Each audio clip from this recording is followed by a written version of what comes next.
सहर्ष स्वागतम. Sangli media social उपाय आणि माय टी व्ही चॅनलमध्ये आपणा सर्वांचं सहर्ष स्वागत.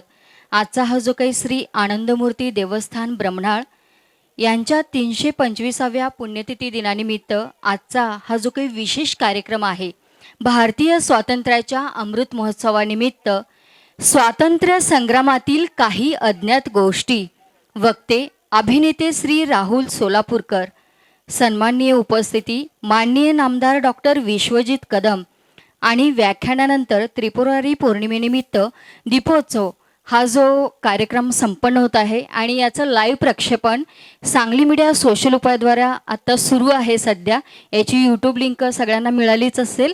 आणि यानंतर आजचा हा जो काही कार्यक्रम संपन्न होत आहे, तर हा आपला Sangli media my T V channel 111 नंबरला उद्या संध्याकाळी ठीक 7 वाजता प्रसारण होणार आहे या कार्यक्रमाचं.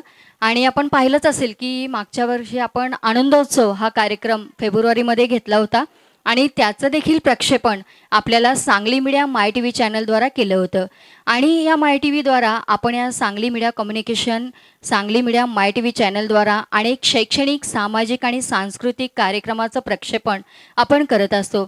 या व्यतिरिक्त सोशल उपाय या कार्यक्रमाअंतर्गत अनेक कॉन्फरन्स असतील, सभा असतील, इव्हेंट्स असतील, तर याचं कार्यक्रमाचं प्रक्षेपण आपल्याला लाईव्ह पाहायला मिळतं. आणि आता थोड्याच वेळात कार्यक्रमाला सुरुवात होणार आहे आणि आपल्याला हा कार्यक्रम लाईव्ह पाहायला मिळणार आहे. धन्यवाद.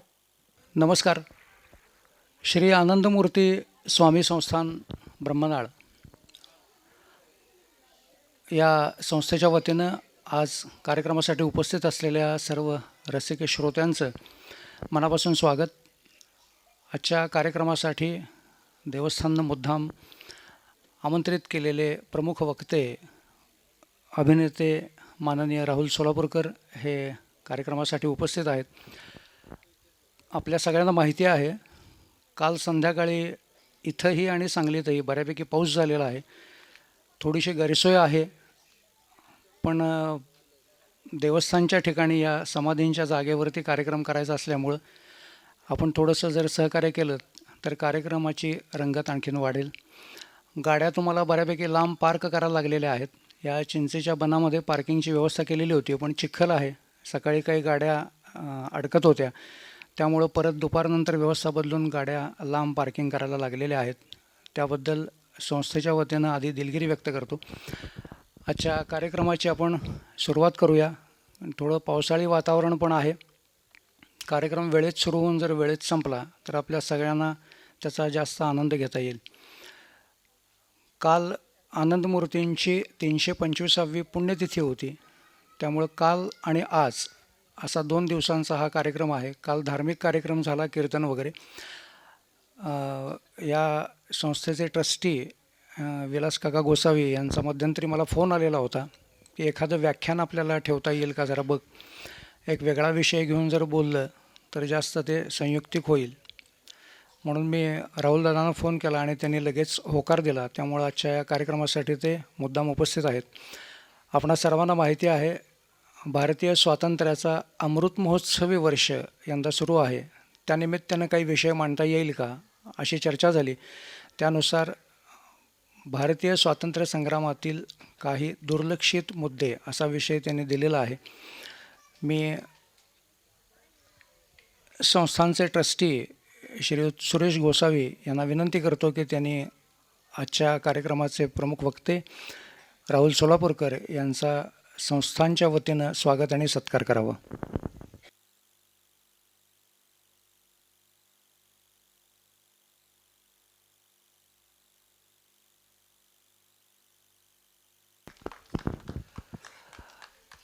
शाल, श्रीफळ आणि फूल अशा कुठल्याही प्रकारचं किंवा स्मृतिचिन्ह असं कुठलंही मला देऊ नका, मी ते स्वीकारत नाही, असं खरं तर स्पेसिफिकली निरोप मला दिलेला होता. तरीसुद्धा एखाद्या कार्यक्रमाच्या निमित्तानं काही औपचारिकता पार पाडावी लागते. त्यामुळे स्वागताचा हा संस्थांच्या वतीनं झालेला कार्यक्रम आहे. आजच्या कार्यक्रमासाठी आरोग्यप्रेमी ग्रुप जो सांगलीमध्ये सतत कार्यरत आहे, त्यांच्याशी संपर्क साधल्यानंतर त्यांचे जवळपास 200-225 मेंबर आजच्या या कार्यक्रमासाठी उपस्थित आहेत. संस्थांच्या वतीनं या कार्यक्रमाच्या निमित्तानं आपणा सर्वांना विनंती आहे की हे ठिकाण सांगली जिल्ह्यातच आहे, थोडंसं दुर्लक्षित आहे, फारसं कोणी इकडे येत नाही. आपण जर आपल्या संबंधित मित्रपरिवाराशी आजच्या कार्यक्रमाचं काही शेअरिंग केलं तर त्यांनीही इथं यावं आणि या वास्तूत त्यांना जे काही करायचं असेल ते करायला हरकत नाही. म्हणजे उदाहरणार्थ लेखन असेल, कविता असेल, काही उपक्रम करण्याचा संस्थांचा मानस आहे. आपल्या सर्वांना माहिती आहे मंजुषा पाटील सांगलीची जी आहे तिला मी गाण्याचं एक वर्कशॉप इथं घे असं सांगितलेलं आहे. ही जागा अतिशय शांत आहे, त्यामुळे अशा पद्धतीचं जर कोणाला काही करायचं असेल तर त्यांनी कृपया संस्थेचे पदाधिकारी जे आहेत त्यांच्याशी संपर्क साधायला हरकत नाही, किंवा आरोग्यप्रेमी ग्रुपचे श्रीरंग केळकर यांच्याशी संपर्क साधून आपली पुढची जी काही योजना असेल ती सांगून इथं या वास्तूचा लाभ घ्यायला हरकत नाही. राहुल सोलापूरकर यांचा परिचय करून देण्याची फारशी आवश्यकता नाही. अनेक चित्रपटामध्ये, अनेक मालिकांमध्ये त्यांनी काम केलेलं आहे. ते अभिनेते म्हणून प्रसिद्ध आहेत. आणि सगळ्यात महत्त्वाचं म्हणजे मराठी विषय घेऊन त्यांचं MA पर्यंतचं शिक्षण पूर्ण झालेलं आहे. आता सध्या ते एक पुस्तकही लिहित आहेत. म्हणजे आत्मचरित्र वगैरे असं काही नाही आहे. आजचा जो विषय ते बोलणार आहे त्या संबंधातच ते पुस्तक आहे. कदाचित त्याचाही प्रकाशन करण्याची संधी आपल्याला लवकर मिळेल आणि ते पुस्तक रसिक प्रेक्षकांच्यापर्यंत येईल अशी मला नक्की खात्री आहे. प्रास्ताविक आणि स्वागत यात फार आता वेळ न घालवता मी आजच्या कार्यक्रमाचे वक्ते राहुल सोलापूरकर यांना विनंती करतो की त्यांनी आपला विषय मांडावा. राहुल सोलापूरकर. सामां पातु सरस्वती भगवती.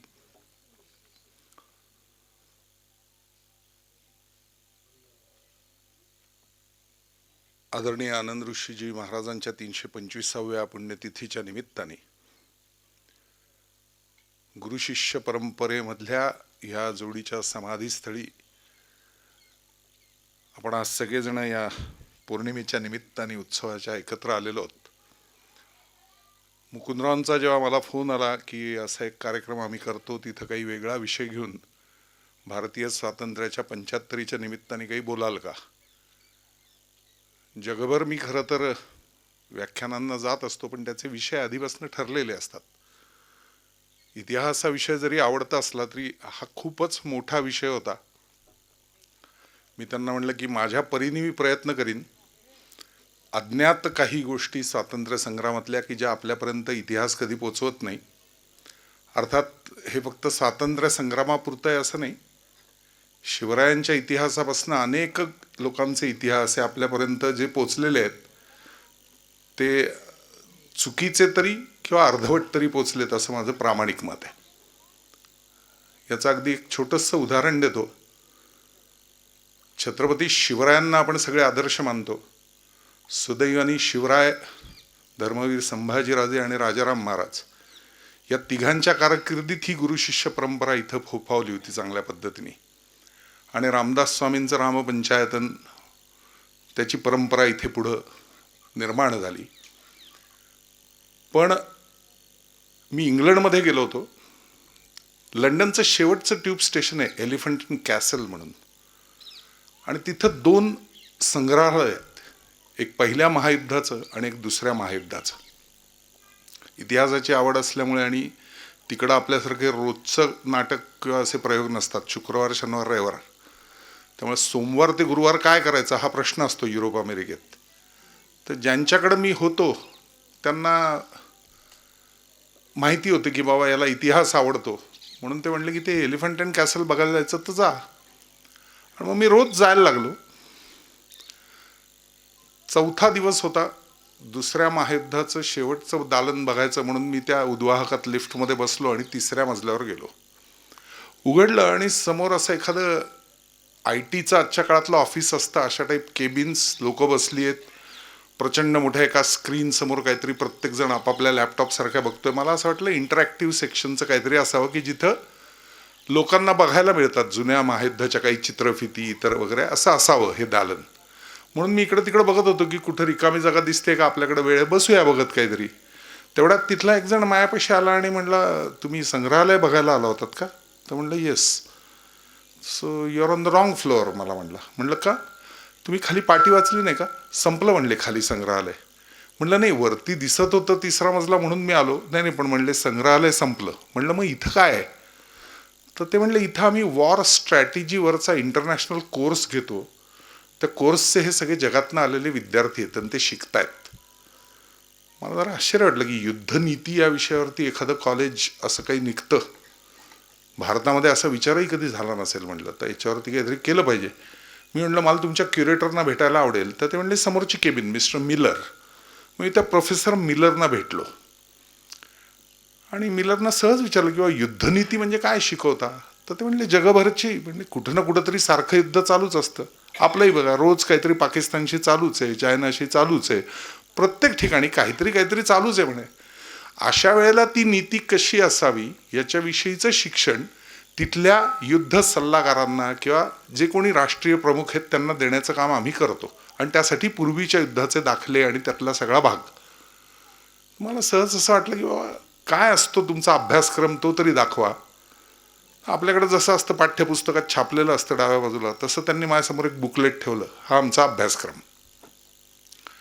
आणि मला धक्का असा बसला की त्याच्यात ती 8 नंबरवरती ब्रिटिश पद्धतीने लिहिलं होतं. आपल्याकडे कुठलाही गड बघितला तर त्या गडाचं नाव ज्यावेळेला आपण इंग्रजीत लिहायला जातो तेव्हा आपण GAD असं शेवटी गड म्हणून करू.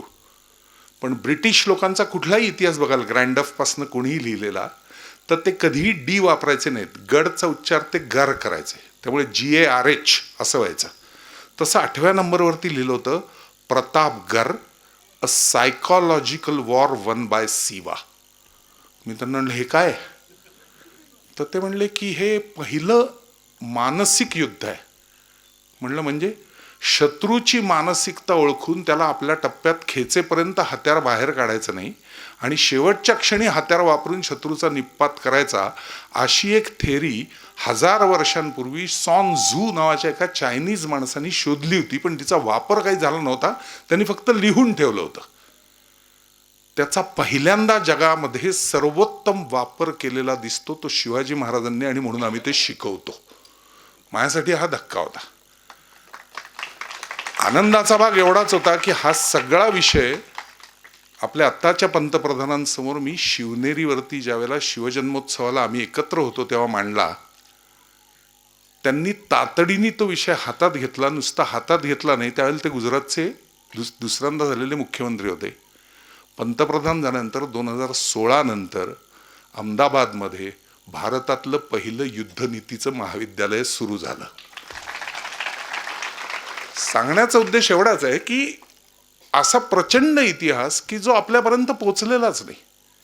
त्याला कारणं काय आहेत त्याच्यात मी आत्ता पडत नाही, त्या कटुत्वात मला जायचं नाही आजच्या उत्सवाच्या दिवशी. पण त्यामुळे ज्या वेळेला मी हा सगळा 75चा इतिहास बघायला लागतो की स्वातंत्र्य आपल्याला मिळालं 1947 साली, 1920 ते 1947 या 27 वर्षामध्ये इतक्या भयानक घटना घडत गेल्या एक एक की ज्या इतिहास म्हणून आपल्यासमोर कधी आलेल्याच नाही. देशाची झालेली फाळणी असेल, त्या फाळणीच्या निमित्ताने प्रचंड हिंदूंची झालेली त्यावेळेची कत्तल असेल, 40-40 हजार लोक बिहारमध्ये, 70-70 हजार लोक बंगालमध्ये कापली जात होती. ट्रेन टू पाकिस्तान नावाचा चित्रपट आपल्यापैकी किती लोकांनी पाहिलाय माहीत नाही. पण माझ्या दुर्दैवाने आणि सुदैवाने असं मी म्हणेन, अटल बिहारी वाजपेयींवरचं पिक्टोरियल बायोग्राफी छापणारा मित्र जो आहे माझा खाडीलकर, त्यांनी त्याचं वर्णन जे लिहून ठेवलं ते इतकं भयानक आहे की ते लाहोरमध्ये होते छापखान्यात, वडील त्याचे. आणि जेव्हा फाळणी झाली तेव्हा 2 वर्षाच्या त्या मुलाला घेऊन आई वडील पुण्याकडे निघाले. पुण्यात नातेवाईक म्हणून इथपर्यंत यायचं म्हणून भारताकडे यायला निघाले. तेव्हा दिल्लीत पोचल्यानंतर नऊवारीमधली ती बाई, रक्तबंबाळलेलं ते धोतर हे बघून गाडगिळांना, काकासाहेब गाडगिळांच्या लक्षात आलं ही मराठी लोक दिसत आहेत नऊवारीवरनं. आणि म्हणून त्यांनी विचारलं तुम्ही इथं कसे काय आलाय तिथपर्यंत. तर ते म्हणले हा जो आतमध्ये सगळा प्रेतांचा ढीग आहे त्याच्या खाली झोपलो होतो आम्ही. काय झाली असेल परिस्थिती. आणि या परिस्थितीमध्ये फक्त त्याच्यावर आपली पोळी भाजून घेणारी लोक. त्यामुळे स्पष्ट बोलायचं तर आत्ता जे काही तोंड फुटतंय काही लोकांना त्याच्यात चूक काही नाहीये असं माझं प्रामाणिक मत आहे. स्वातंत्र्य कधी मिळालं, कसं मिळालं या सगळ्या विषयावर एकदा पुन्हा इतिहासातला उहापोह व्हायलाच पाहिजे. त्यामुळे त्यातल्या काही मोजक्या घटना फक्त आपल्यासमोर मांडण्याचा मी प्रयत्न करणार आहे, कारण प्रचंड मोठा विषय आहे. सर्वात पहिल्यांदा गोष्ट सांगतो, याच्यात कुठलंही संशोधन वगैरे नाही.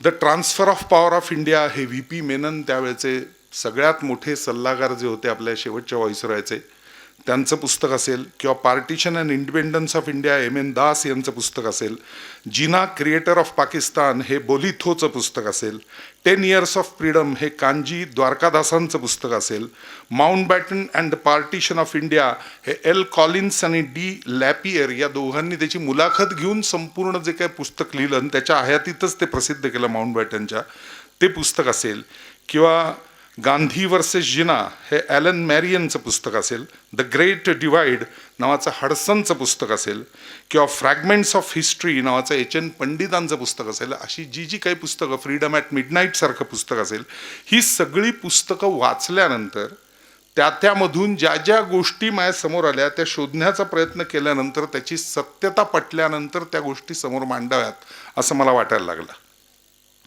त्यामुळे अज्ञात स्वातंत्र्य संग्रामासाठी आज मी 2च गोष्टींवरती जास्त भर देईन असं मला वाटतं. सगळे कारण विषय एकाच वेळेला मांडता येणार नाहीत, पण त्यातल्या त्यात आपल्यासाठी गेले काही वर्ष म्हणजे अगदीच काहीच वर्ष असं मी म्हणेन, धगधगत असलेला विषय 2020 पासनचा, तो म्हणजे काश्मीर. 370-35 या विषयावर मी खूप व्याख्यानं दिली, पण मुळात काश्मीरचा संपूर्ण प्रश्न, पाकिस्तान, त्याची जन्मकथा, हा सगळा विषय आपल्याकडे ज्या पद्धतीने मांडला जातो की त्याचे क्रिएटर नक्की कोण, पाकिस्तान निर्मितीसाठी जिना महत्त्वाचे, लियाकत अली महत्त्वाचे, गांधींनी शेवटी हो म्हणलं म्हणून झाला, नेहरूंच्यामुळे ते घडलं, काय ब्रिटिशांमुळे घडलं, आणि नक्की ही संकल्पना कोणाची, कारण त्या क्रिएटर म्हणून जिनांचं नाव तिथं दिलं जातं, पण वस्तुस्थिती खूप वेगळी होती म्हणून सांगतो. 22 मार्च 1940 लाहोरला मुस्लिम लीगचं 40वे अधिवेशन भरलं होतं, 27वे अधिवेशन भरलं होतं 40ला. बॅरिस्टर मोहम्मद अली जिना त्याचे अध्यक्ष होते,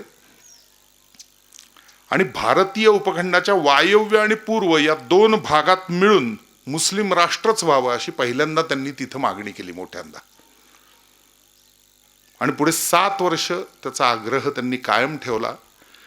आणि 3 जून 1947 अखिल भारतीय काँग्रेसनी शेवटी या मागणीला मान्यता दिली. पण ही संकल्पना काही जिनांची नव्हती. चौधरी रेहमत अली नावाचा एक माणूस होता. माणूस कसला, यंग पोरगा होता, केम्ब्रिज विद्यापीठात शिकणारा, रोज बसनी विद्यापीठात जायचा. त्याच्या डोक्यात नवीन नवीन अतरंग विचार यायचे. एक दिवस बसमधनं जाताना त्याच्या डोक्यात असंच आलं, हिंदुस्थान हिंदुस्थान, तर तो पाक म्हणजे सगळ्यात पवित्र अर्थी पाकिस्तान, ही कल्पना भारी आहे म्हणला. आणि त्याने त्याच्यावर नाऊ ऑर नेव्हर नावाचा एक पेपरच लिहिला, आणि तो विद्यापीठात सगळ्यांना त्यांनी वाटला छापून. विद्यार्थ्यांमध्ये एक वेगळा विषय सुरू झाला की अरे, नवीन अशी काहीतरी घोषणा या चौधरी रेहमत अलींनी निर्माण केली आहे, पाकिस्तान या नावाची, ही फार भारी आहे.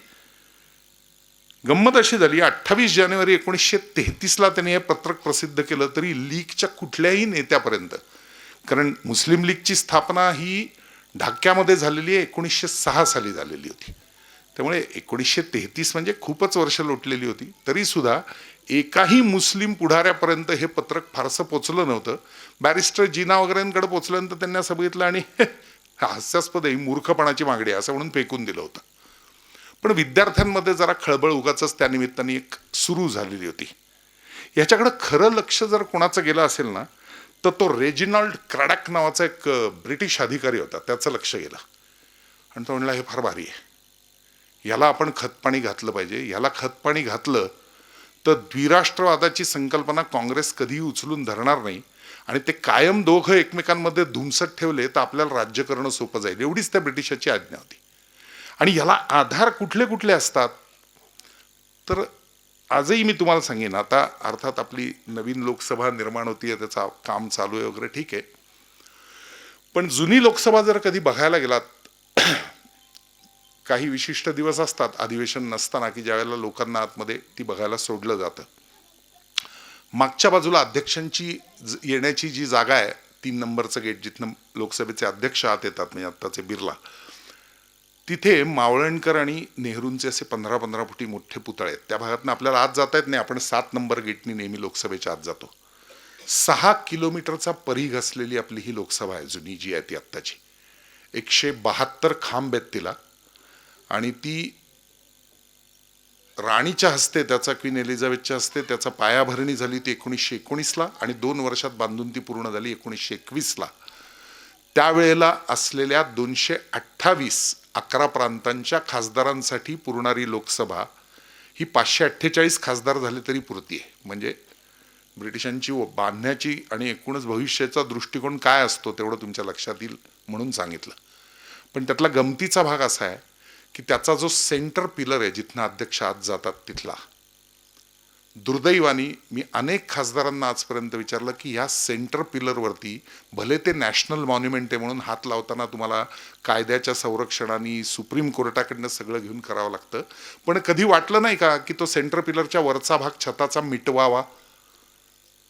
तर काही खासदारांनी असं विचारलं असं काय आहे त्याच्यात? म्हटलं तुम्ही रोज जाता तिथे, 5 वर्ष निवडून गेल्यानंतर तुम्ही कधीच बघितलं नाही सेंटर पिलर? म्हणलं एकदा बघा, कारण तो जो सेंटर पिलर आहे त्याच्यावर चातुर्वर्ण्य कोरलाय ब्रिटिशांनी, बांधलेली ब्रिटिशांनी 1920ला त्याच्यावर चातुर्वर्ण्य कोरलाय.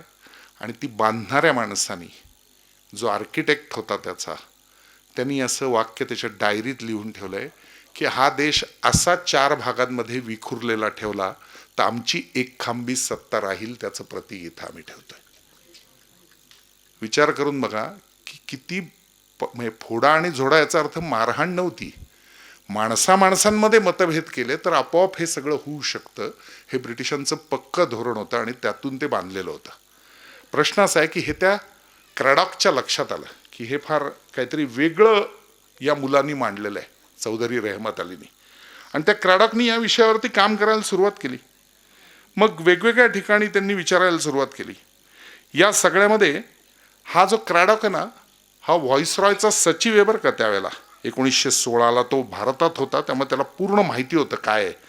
त्यामुळे 1923ला 3री गोलमेज परिषद ज्यावेळेला झाली तेव्हा भारत मंत्री सर सॅम्युएल होअर हे जे होते त्यांच्याकडे जाऊन त्यांनी सहज चौकशी केली की बाबा असं काही मुसलमानांमध्ये चालू आहे का, काही वेगळा गट निर्माण करायचा आणि वायव्य आणि इकडं असं काही पूर्व वगैरे भागामध्ये नवीन राज्य निर्माण करायचं वगैरे. ते म्हणले छे छे, काहीतरी विद्यार्थ्यांमध्ये असं असेल पण एकाही पुढाऱ्याची अशी इच्छा नाही आहे आणि असलं काही नाही, ही सगळी वेगळं आणि हास्यास्पद कल्पना आहे, त्यामुळे आम्ही कोणीही त्याच्याकडे लक्ष देत नाही. वारंवार तो क्रॅडॉक प्रत्येकाकडनं विचारून घेत होता की हे नक्की आहे का, हे खरं आहे का, सांगा ना आम्हाला. कोणीही एकाही पुढाऱ्याने, अगदी स्वतः जिनांनी सुद्धा त्या गोष्टीकडे फारसं लक्ष कधीही दिलं नाही.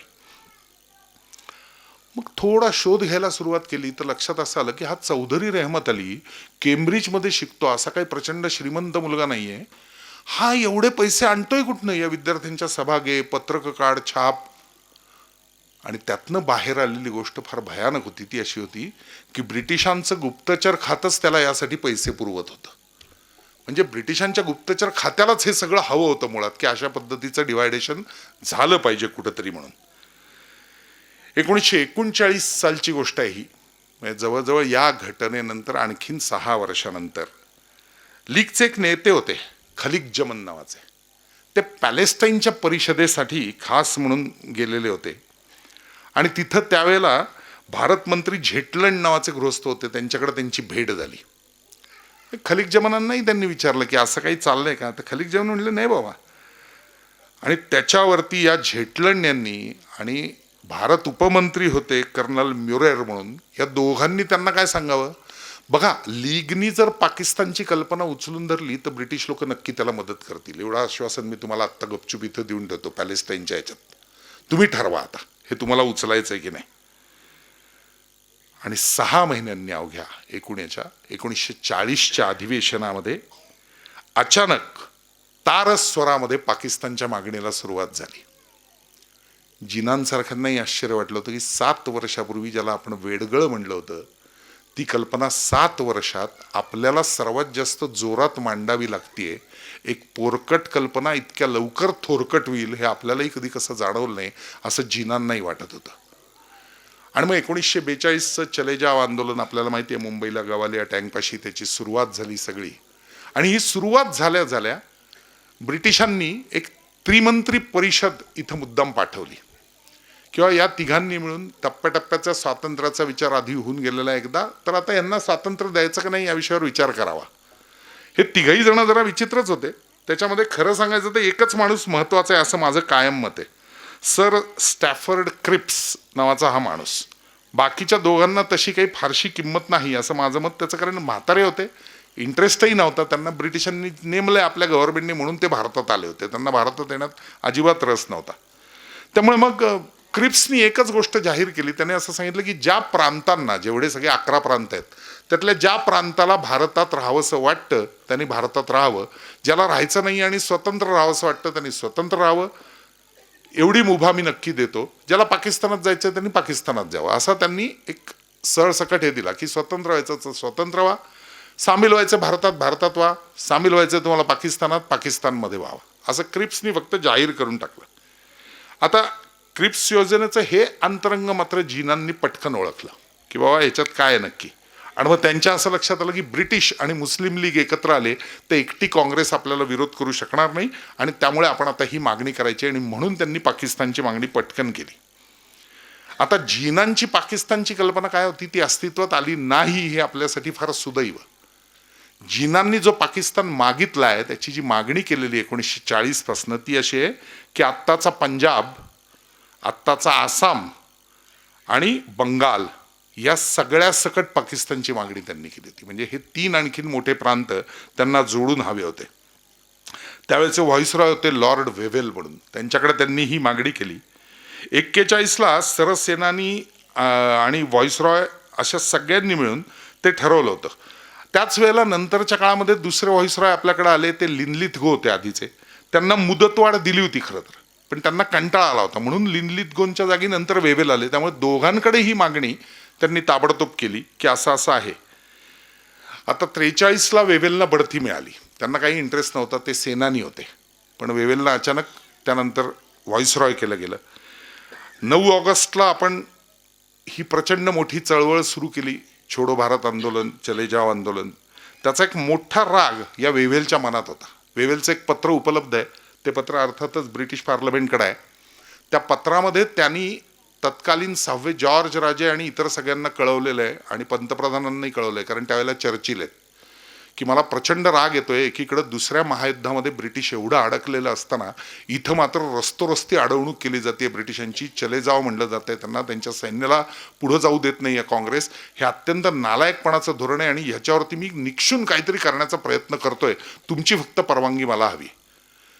चर्चिलला कधीच भारतामध्ये रस नव्हता. चर्चिल भारतात एकदाच, तेही अगदी नकळत बंगलोरपर्यंत आला तेवढाच, अदरवाईज चर्चिलनी कधीही लक्ष दिलेलं नाही. बरं, जे काही इतिहासात सांगितलं जातं ते खोटं आहे. भारताला स्वातंत्र्य मिळालं तेव्हा चर्चिल पंतप्रधान नव्हते. 45ला युद्ध जिंकूनही चर्चिल हारले, कॉन्झर्वेटिव्ह पक्ष हारला, मजूर पक्ष निवडून आला, आणि त्यामुळे ॲटली हे पंतप्रधान झाले, आणि आपल्या स्वातंत्र्याच्या उद्घोषणेवर ॲटलींची सही आहे. पण विरोधी पक्षनेता म्हणून चर्चिलचं भाषण मात्र प्रचंड गाजलं. त्याचं कारण जवळजवळ चर्चिलचे आपण चाहते होत असं भारतीय नंतर वागले, असं माझं मत आहे. त्याचं कारण चर्चिलनी त्याच्या भाषणाचा शेवट केला आहे, तो आपल्याला अत्यंत लागट आहे भारतीयांना असा केला, आणि दुर्दैवाने तोच खरा ठरवला आपण काही काळ. चर्चिलने असं म्हणलं होतं, okay Attlee, if you say that here onwards after 15th of August 1947 you will declare India as a nation, you may call it. I will say India is not a nation, it is just a population. हे त्याचं वाक्य होतं, आणि हे पार्लमेंटमधलं official त्याचं तिथलं वाक्य आहे. दुर्दैवाने ते खरं करण्याकडेच आपली लोक त्यानंतरच्या काळात गेली, हा आणखीन एक त्यातला वाईट भाग. पण ती मुदत लिनलिथगोंची संपल्यानंतर हा वेव्हेल आला, मग वेव्हेलशी हा सगळा विषय झाला, आणि त्यानंतरच्या काळात शांततामय सत्तांतर करा असं सांगून ही 3 माणसं भारतात आली 46च्या मार्चमध्ये. पेथिक लॉरेन्स, क्रिप्स आणि एव्ही अलेक्झांडर. हा क्रिप्स आधीच येऊन गेलेला होता एकदा, त्यामुळे त्रिपक्षीय सदस्य समितीत तो असला तरी पेथिक लॉरेन्स अत्यंत वयोवृद्ध, त्यामुळे त्यांना काही रस नव्हता. भारताविषयी अनास्था असलेले अलेक्झांडर होते. त्यामुळे एकटा क्रिप्सच असा घोड्यावर बसल्यासारखा की मी करीन ते सगळं. आता 4 वर्षापूर्वीची योजना त्यांनी मुळात दिलेली ही काँग्रेसने त्यावेळेला फेटाळली होती. त्यामुळे त्यांनी एक वेगळीच उद्योग केला. त्यांनी 11 प्रांत घेतले आणि त्यांची विभागणी केली, अ, ब आणि क. हे सगळं ब्रिटिशांच्याच वृत्तपत्रांमध्ये, आपल्यापर्यंत यातलं काहीच येत नाही कधी. आणि त्यांनी त्याच्यात 3 क्षेत्रात अशी विभागणी केली. अ म्हणजे काय, तर हिंदूंची बहुसंख्या असलेले 6 प्रांत. ब म्हणजे पंजाब, सिंध आणि वायव्य सीमा प्रांत. आणि क म्हणजे पूर्वेकडील बंगाल आणि आसाम. 16 मे 1946ला त्यांनी ही योजना घोषित केली की मी असे 3 भाग केलेले आहेत, अ, ब आणि क. आणि मग याच्यामध्ये वायव्य सीमा प्रांत आसाम या 2 ठिकाणी दुर्दैवाने झालं होतं असं की इथं मुस्लिम बहुसंख्येने असल्यामुळे आपल्याला या सगळ्या अंतर्गत निवडणुकांमध्ये यश मिळेल असं जिनांना वाटत असताना दुर्दैवाने जिनांना म्हणजे मुस्लिम लीगला यश मिळालं नव्हतं आणि काँग्रेस जोरात निवडून आली होती. त्यामुळे जिनांना जे वाटत होतं की हे 2 प्रांत आपण ताब्यात घ्यावेत, तर त्याला एक खीळ बसली होती की अरे, मुस्लिम बहुल असूनही काँग्रेसला निवडून देतात आणि आपली लोक मुस्लिम लीगची पडतात, हे जरा भयानक आहे असं त्यांच्या लक्षात आलं. आणि त्यांनी हे ठरवलं की जोपर्यंत बंगाल आणि पंजाब आपल्या हातात येत नाही तोपर्यंत इथून पुढे मुस्लिम लीगनी बाकीच्या मागण्या करायच्या नाहीत. त्यामुळे काँग्रेसनी ही पण योजना अबकची फेटाळून लावली सगळी. त्यामुळे मग फाळणीशिवाय पर्याय नाही असं लक्षात आलं. आता गंमत अशी होती की हे जे वेवेल होते यांच्या मनात पाकिस्तान अगदी पक्कच होतं. त्याचं एकमेव कारण त्यांनीच त्याचा प्रस्तावित आराखडा संपूर्ण नंतर लिहून काढलेला होता. 6 प्रांत पहिल्यांदा मी लगेच स्वतंत्र करीन असं त्यांनी सांगितलं. आणि मग तिथले सगळे इंग्रज आणि मुस्लिम बहुल जे लोक असतील त्यांना मी इतर प्रांतांमध्ये हलवीन. आणि मग एकदा 6 प्रांत स्वतंत्र झाल्यावर घोषणा झाली भारताची की मुस्लिम लीगनी घोषणा केल्या क्षणी उरलेले 5 प्रांत मी त्यांना देऊन टाकीन आणि अख्खा पाकिस्तान तयार करीन जो जिनांच्या मनात येतो. प्रशासन आणि सेनादल यांना मी अर्ध्या रात्रीत हिंदुस्थानचा किनारा सोडायला लावीन असं त्यांनी त्याच्या पत्रात लिहिलंय. आता गंमत अशी झाली की इंग्रज जायला लीग परवानगी देणार नाही हे मनातनं त्याला माहिती होतं. त्याचं कारण असं की इंग्रजांना लीग असं म्हणणार की अहो तुम्ही आमचा किनारा नका सोडू, कारण हे 6 प्रांत हिंदू बहुल मोठे आहेत, त्यांनी उद्या हल्ला केला तर आम्ही काय करायचं संरक्षणाचं, म्हणून ब्रिटिश आमच्याबरोबर राहावेत असं ते म्हणणार ह्याची वेवेलला खात्री होती. आणि म्हणून मुद्दाम त्यांनी सांगितलं अर्ध्या रात्रीत मी किनारा सोडायला तयार आहे. घडलं तसं काहीच नाही. घडलं असं की योजना त्यांनी त्रिमंत्री योजना जेव्हा काँग्रेसनी फेटाळली तेव्हा वेवेलनी आपली ही योजना पुढे केली. 30 मे 1946 त्रिमंत्री मंडळापुढे त्यांनी आपली योजना ठेवली की आता माझी ही योजना ही बघा अबकची, की अला पटकन स्वातंत्र्य, मग बचं म स कचा विषय निघून जाईल त्यातनं वगैरे. लंडनला मंत्रिमंडळासमोर पाठवली ती. लंडनच्या मंत्रिमंडळासमोर ती सादर झाली. दुर्दैव असं की का कोणास ठाऊक पण मंत्रिमंडळाने हा ठराव ॲटलीच्या फेटाळला की हे अबकचं आम्हाला काही मान्य नाही. आणि हा फेटाळल्यामुळे एक विशाल पाकिस्तान निर्माण करायचा जो जिनांचा खटाटोप होता आणि त्याला वेव्हेलची जी म्हणजे मागणं फूस होती ते दोन्हीही तिथल्या तिथं बारगळलं. 30 मे 1946ला विशाल पाकिस्तानचा विषय संपला. हे आपल्यासाठी सुदैव.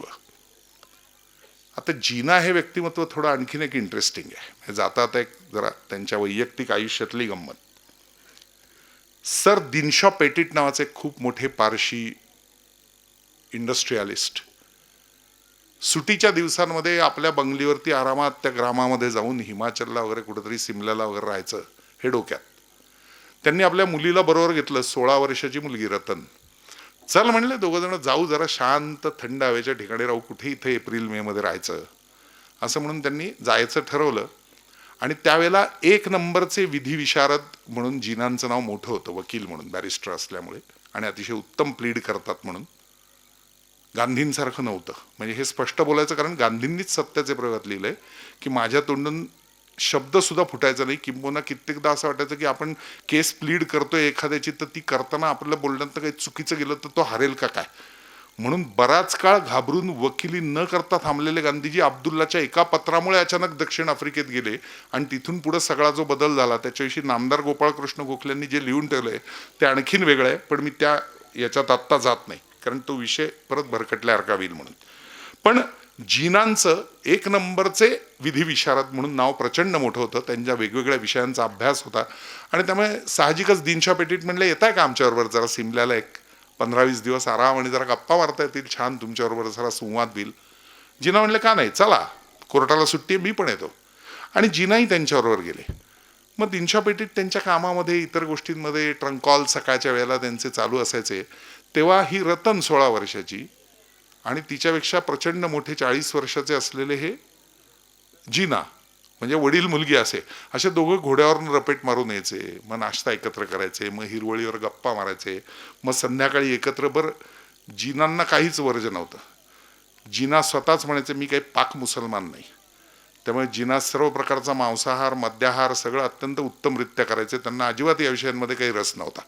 त्यामुळे झालं असं की रोज हे करत राहिले तिथं गप्पा बिप्पा, आणि त्यातून त्या रतनला ते आवडायला लागले. आणि तिथनं निघायला 23 दिवसांनी ते निघणार, तर अचानक ती रतन 16 वर्षाची त्यांच्या कानात पुटपुटली की आपण दोघांनी लग्न करूया का. ते भयानक हादरले. ते म्हणले काय, मी 40 वर्षाचा, तू 16 वर्षाची, काही वेडी बिडी आहेस का. केलं तर तुमच्याशीच लग्न करीन, नाही तर मी जन्मभर अविवाहित राहीन म्हणली. तिचा एकूण स्वभाव हा अत्यंत हट्टी आहे हे त्यांच्या लक्षात आलं होतं. अप्सरेसारखी देखणी होती, म्हणजे तिच्या देखणेपणाविषयी कोणी काही बोलायचं कारणच नाही. जिना म्हणले बरोबर आपण मुंबईला जाऊ, आधी मग बघू. मुंबईला गेल्यानंतरही तिने पिच्छा पुरवला. शेवटी यांनी एक दिवस येऊन दिनशा पेटीट यांना सांगितलं की अहो असं असं आहे आणि मीच मागणी घालतो आता, कारण तुमच्या मुलीनीच ही इच्छा व्यक्त केली आहे. इतके भयानक भडकले दिनशा पेटीट की त्यांनी त्यांना घरातनं हाकलून दिलं आणि सांगितलं या घराची पायरी तुम्ही जिना परत चढायची नाही. आणि रतनला सांगितलं मुलीला, तू बंद, इथनं पुढं तू घरातनं बाहेर पाऊल टाकायचं नाही. काही बोलली नाही ती. पण किती निग्रही असेल. 18 वर्षाची होईपर्यंत 2 वर्ष तिने वाट बघितली. 18 वर्ष पूर्ण झाली, त्याच्या दुसऱ्या दिवशी तिने घर सोडलं आणि ती म्हणली आता मला माझा अधिकार आहे, मी 18 वर्षाची पूर्ण आहे आणि आता मी लग्न करणार आहे. आता सगळं सोडून बॅग घेऊन आपल्याकडे आली म्हणल्यानंतर जिनांना पर्यायच नव्हता. आणि मग दोघांनी नोंदणी पद्धतीने विवाह करायचा असं ठरवलं. तिथे गेले तर कार्यालयातनं एक नियम समोर आला. तो नियम असा की नोंदणी पद्धतीने विवाह करायचा असेल आणि जर नवरा बायको हे भिन्न धर्मी असतील तर आमचा कुठल्याच धर्मावर विश्वास नाही असं लिहून द्यावं लागतं, तरच तुम्हाला लग्न करता येतं. आता प्रश्न असा निर्माण झाला की मुस्लिम लीगच्या विधानसभेच्या कॉन्सुलेटचे निवडून आलेले मेंबर होते स्वतःची ना. असं जर त्यांनी लिहून दिलं असतं तर त्यांना त्यांच्या पदाचा आणि निवडणुकीत निवडून आले त्याचा राजीनामा द्यावा लागला असता. आता करायचं काय. मग शेवटी ते म्हणले मग एका धर्माचे होऊ शकतं, मग नोंदणी करता येईल. आणि मग तेवढ्या एका कारणासाठी, आपल्या प्रियकरासाठी म्हणून ती रतन मुस्लिम झाली आणि मग नोंदणी पद्धतीने विवाह झाला. बातम्या जेव्हा पेपरला आल्या तेव्हा अक्षरशः सगळे हडबडले की 42 वर्षाचे जिना आणि 18 वर्षाची रतन यांचं लग्न झालंय या गोष्टीमुळे. नुसते हादरले असं नाही, ती अत्यंत आधुनिक जगायची. त्यामुळे तिचं वागणं फार बिनधास्त आणि विचित्र होतं. एरवी रोज संध्याकाळी क्लबमध्ये सिगार ओढत, दारू पीत लोकांबरोबर पत्ते खेळणारे जिना आता तिच्याबरोबर हिंडायला लागले. त्या दोघांचा एक कोडवर्ड होता, तो फक्त त्यांच्या लेटर्समध्येच सापडतो. ते तिला रती म्हणायचे आणि ती त्याला जे म्हणायची. असं त्या दोघात जे रती असं एक ते रिलेशन होतं फार सुंदर. त्यातला फक्त ती किती हट्टी होती याचा एक इंटरेस्टिंग किस्सा फक्त मुद्दाम तुम्हाला सांगितला पाहिजे. व्हॉइसरॉय त्यावेळेला आपले होते लॉर्ड चेम्सफर्ड. आणि त्यांनी एक दिवस जिना हे खूप मोठे मुस्लिम लीगचे पुढारी आहेत म्हणून सांगितलं की तुम्ही या ना जेवायला दोघं जण, लग्नही तुमचं झालेलं पेपरमधनं वर्तमानपत्रातनं मी वाचलंय, I would love to meet your better half. आणि मग हे दोघं जण त्यांच्या घरी लॉर्ड चेम्सफर्डच्या घरी जेवायला गेले. नॅचरली ती ओळख झाली. ओळख झाल्यानंतर त्या रतननी आपला नमस्कार करून असं केलं तर लॉर्ड चेम्सफर्डला भयानक राग आला. कारण सगळी लोक त्यावेळेला ब्रिटिशांचा व्हॉइसरॉय म्हणजे त्याच्यासमोर वाकायचं. राणीचा प्रमुख तो इथं आलेला, तो राज्यकर्ता, त्यामुळे त्याच्यासमोर असं वाकायचं अशी पद्धत. तर ही वाकली नाही, नुसताच नमस्कार केला. म्हणून चेम्सफर्ड चिडून एवढंच म्हणाले, तुम्हाला कोणी शिकवलं नाही वाटतं की रोममध्ये जेव्हा आपण असतो तेव्हा रोमनांसारखं वागावं. म्हणजे त्यांनी एक आपलं सांगण्याचा प्रयत्न केला की बाबा इथं आम्ही तुमचे प्रमुख होत. ती इतकी भयानक की तिने त्या क्षणाला सांगितलं अगदी बरोबर आहे, आपण हिंदुस्थानात आहात ना, इथं अशाच पद्धतीने वागलं जातं. म्हणजे ती त्या क्षणाला तिने त्यांना उडवून लावला होता. मुंबईचे गव्हर्नर होते लॉर्ड विलिंग्डन. कुठल्या तरी केसच्या संदर्भात बोलण्यासाठी एकदा त्यांनी सांगितलं की जेवायलाच या आपण बोलूया जिनांना, आणि मिसेसनाही घेऊन या, हरकत नाही. तर ही स्लीवलेस ब्लाऊज घालून गेली. आता ती पारशी आधुनिक सगळ्या पद्धतीची. तर त्या लेडी विलिंग्डनला भयानक अस्वस्थ व्हायला लागलं की इतकी चिकणी मुलगी आणि ती स्लीवलेस घालून माझ्या पार्टीत आली, माझ्याकडे आता कोण बघणार लेडी विलिंग्डन असले. आणि म्हणून तिने अचानक या बाईंना थंडी वाजेल त्यामुळे त्यांना एक शाल आणून द्या अशी ऑर्डर केली. मुंबई गव्हर्नरची बायको होती ती, गव्हर्नरीण बाई आपल्या भाषेत. पण तेवढं रतननी ऐकलं आणि दुसऱ्या क्षणी ती म्हणली, मुंबईमध्ये शाल घ्यायची वेळ यायला अजून खूप दिवस बाकी आहेत, मी निघते. आणि ती तिथनं बाहेर पडली खाडकन. म्हणजे ती अशीच होती, म्हणजे भयानक विचित्र. सगळ्यात गमतीचा भाग म्हणजे अत्यंत तोकडे कपडे, म्हणजे असं वन पीस वगैरे सारखे वगैरे असे घालून ती मुस्लिम लीगच्या सभेला एकदा गेली. आता मुल्ला मौलवींचं हेच गेलं हो, की समोर अध्यक्ष आहे आपला आणि त्याची बायको अशी बसली आहे. त्यांनी खालनं सांगितलं की त्या बाईला जायला सांगा. शेवटी NC छागला त्यावेळेला तिथे होते. NC छागलांनी सांगितलं आपल्या अध्यक्षांची बायको आहे, आत्ताच्या मीटिंग पुरतं सहन करा, नंतर मी हळूच कानावर घालतो की इथून पुढे त्यांना आणू नका म्हणून. पण कलकत्त्याला 10 वर्षानंतर, म्हणजे 10 वर्षच हे सगळं टिकलं. 10 वर्षानंतर कलकत्त्याला एका परिषदेसाठी गेले होते. तर येताना ट्रेनमध्ये दोघांची कडाक्याची भांडणं झाली. मुंबईत आल्या आल्या तिने जिनांना जेला त्या सोडून दिलं आणि ती एकटीच ताज हॉटेलमध्ये सूट घेऊन राहायला लागली. प्रचंड आजारी पडली आणि एका वर्षातच तिचा मृत्यू झाला रतनचा. एकच झालं की जे जिना 10 वर्ष तिच्याशी थोडंसं ते शेवटच्या काळातली 2 वर्षातली भांडणं सोडता अतिशय रममाण झाले होते, ते त्यानंतर मात्र पूर्णपणे अहंभावी आणि एककल्ली होऊन गेले. आणि त्या एककल्लीपणातनंच क्रिएटर ऑफ पाकिस्तान या पदापर्यंत ते नंतरच्या काळात पोचू शकले. प्रत्येकाच्या आयुष्यातल्या वैयक्तिक गोष्टींचा काही ना काहीतरी पगडा हा त्याच्या कार्यावर नंतर होत असतो. तो त्यांच्या बाबतीत असा दिसला की सर्व प्रकारच्या भावना कोमेजून गेलेल्या आहेत आणि अत्यंत कटथ्रोट वागत आपल्याला हवं तसं पाकिस्तान निर्माण करण्याकडे त्या माणसाचा नंतर कल वाढलेला प्रचंड दिसतो. त्यामुळे 1929 नंतरचे जिना हे पूर्ण वेगळे आपल्याला दिसत राहतात. या सगळ्या फाळणीच्या मागं, पाकिस्तान निर्मितीच्या मागं कोण, असं मी जो सुरुवातीला प्रश्न केला, तर त्या बाबतीतलं एक उत्तर फार इंटरेस्टिंग आहे. आपल्यापैकी किती लोक आत्ताच्या या मधल्या कोरोनाच्या काळामध्ये OTT प्लॅटफॉर्मचा वापर करतात मला माहीत नाही. OTT म्हणजे ओव्हर द टॉप असं ज्याला म्हणतात, म्हणजे नेटफ्लिक्स, ॲमेझॉन प्राईम वगैरे वगैरे. त्या नेटफ्लिक्सवरती एक 4 सीझन्सची एक मोठी सिरीज क्राऊन नावाची ब्रिटिश लोकांवरची आली. किती लोकांनी पाहिली मला माहीत नाही, पण ती जरूर प्रत्येकाने बघावी. कारण इतक्या थर्ड अँगलमधनं स्वतःच्याच राजा राणी आणि त्यातल्या सगळ्या घटनांविषयी इतकं सखोल चित्रण आपल्याकडे सुद्धा होऊ शकत नाही. पण खरा साध्यंत इतिहास राणीचा संपूर्ण त्या ह्याच्यात त्यांनी मांडला आहे. त्याच्यामध्ये हे जे कॅरेक्टर आहे की जे 6व्या जॉर्जचं अत्यंत जवळचं म्हणून मानलं गेलं, ज्याची अजिबात इच्छा नव्हती पण आपलं नाव लागावं एवढ्या एका इच्छेपायी हा माणूस नेव्ही सोडून भारताचा व्हॉइसरॉय बनण्यासाठी आला, तो म्हणजे लॉर्ड माउंटबॅटन. हा लॉर्ड माउंटबॅटन हे कॅरेक्टर या भारताच्या संपूर्ण स्वातंत्र्याच्या इतिहासामधलं शेवटचे 10 महिने पण सर्वात महत्त्वाचं कॅरेक्टर आहे असं मला सातत्याने वाटतं. 22 मार्च 1947 या दिवशी लॉर्ड माउंटबॅटन दिल्लीमध्ये दाखल झाले व्हॉइसरॉय म्हणून. महत् प्रयत्नाने त्यांनी हे पद मिळवलं होतं, कारण त्यांची इच्छाच होती की आता दिसतंय आपण प्रचंड जिंकलो जरी असलो दुसऱ्या महायुद्धात, तरी कर्जाच्या खाईत अक्षरशः इंग्लंड बुडालं होतं. हारूनही जर्मन बऱ्यापैकी बाकीच्या बाबतीत उद्यमशीलता आणि इतर बाबतीत स्ट्रॉंग राहिलं होतं, कारण हिटलरनी तेवढा मोठा भाग वाढवलेला होता. रशिया जर्मनीला गिळंकृत करण्याचा प्रयत्न करत होतं एकीकडं. अशा सगळ्या परिस्थितीमध्ये इतर सत्ता ज्या काही सार्वभौम म्हणून आपण जगतोय त्याच्यातल्या आहेत, त्या शक्यतो आपल्या लायबिलिटीज आपण कमी कराव्यात याकडं ब्रिटिश लोक चालले होते. आणि त्यामुळे भारताला आता स्वातंत्र्य देणार इथपर्यंत ते पोचलेत हे लक्षात आल्यावर निदान शेवटचा व्हॉइसरॉय म्हणून जाऊन आपली सही या स्वातंत्र्याच्या याच्यावर झाली. आणि जो फाळणीचा विषय लावून धरलेला आहे 40 नंतर बॅरिस्टर जिनांनी, त्याच्यामध्ये आपल्याला काही मदत त्यांना करता आली. पाकिस्तान क्रॅडॉकची जी कल्पना आहे त्यानुसार आणि वेवेलनी जे मांडलंय तशी, तर आपण त्याचे अध्वर्यू ठरू असा विचार करून माउंटबॅटननी भयानक फिल्डिंग लावली आणि ही सगळी दिसते त्यावेळेच्या वातावरणात. हे तुम्ही ती सिरियल बघाल तरी तुमच्या लक्षात येईल की या पद्धतीने ते वागलेले आहेत. आणि मग ते चर्चिलला जाऊन भेट, मग त्यांच्या लक्षात आलं की चर्चिल एकटा उपयोगाचा नाही, चेंबरलेनला भेटलं पाहिजे, मग चेंबरलेनला भेट. मग 6व्या जॉर्जला सांग की बाबा तुमच्याकडनं जरा राणीचा निरोप आहे असं म्हणून मला भेटायला सांगा ना.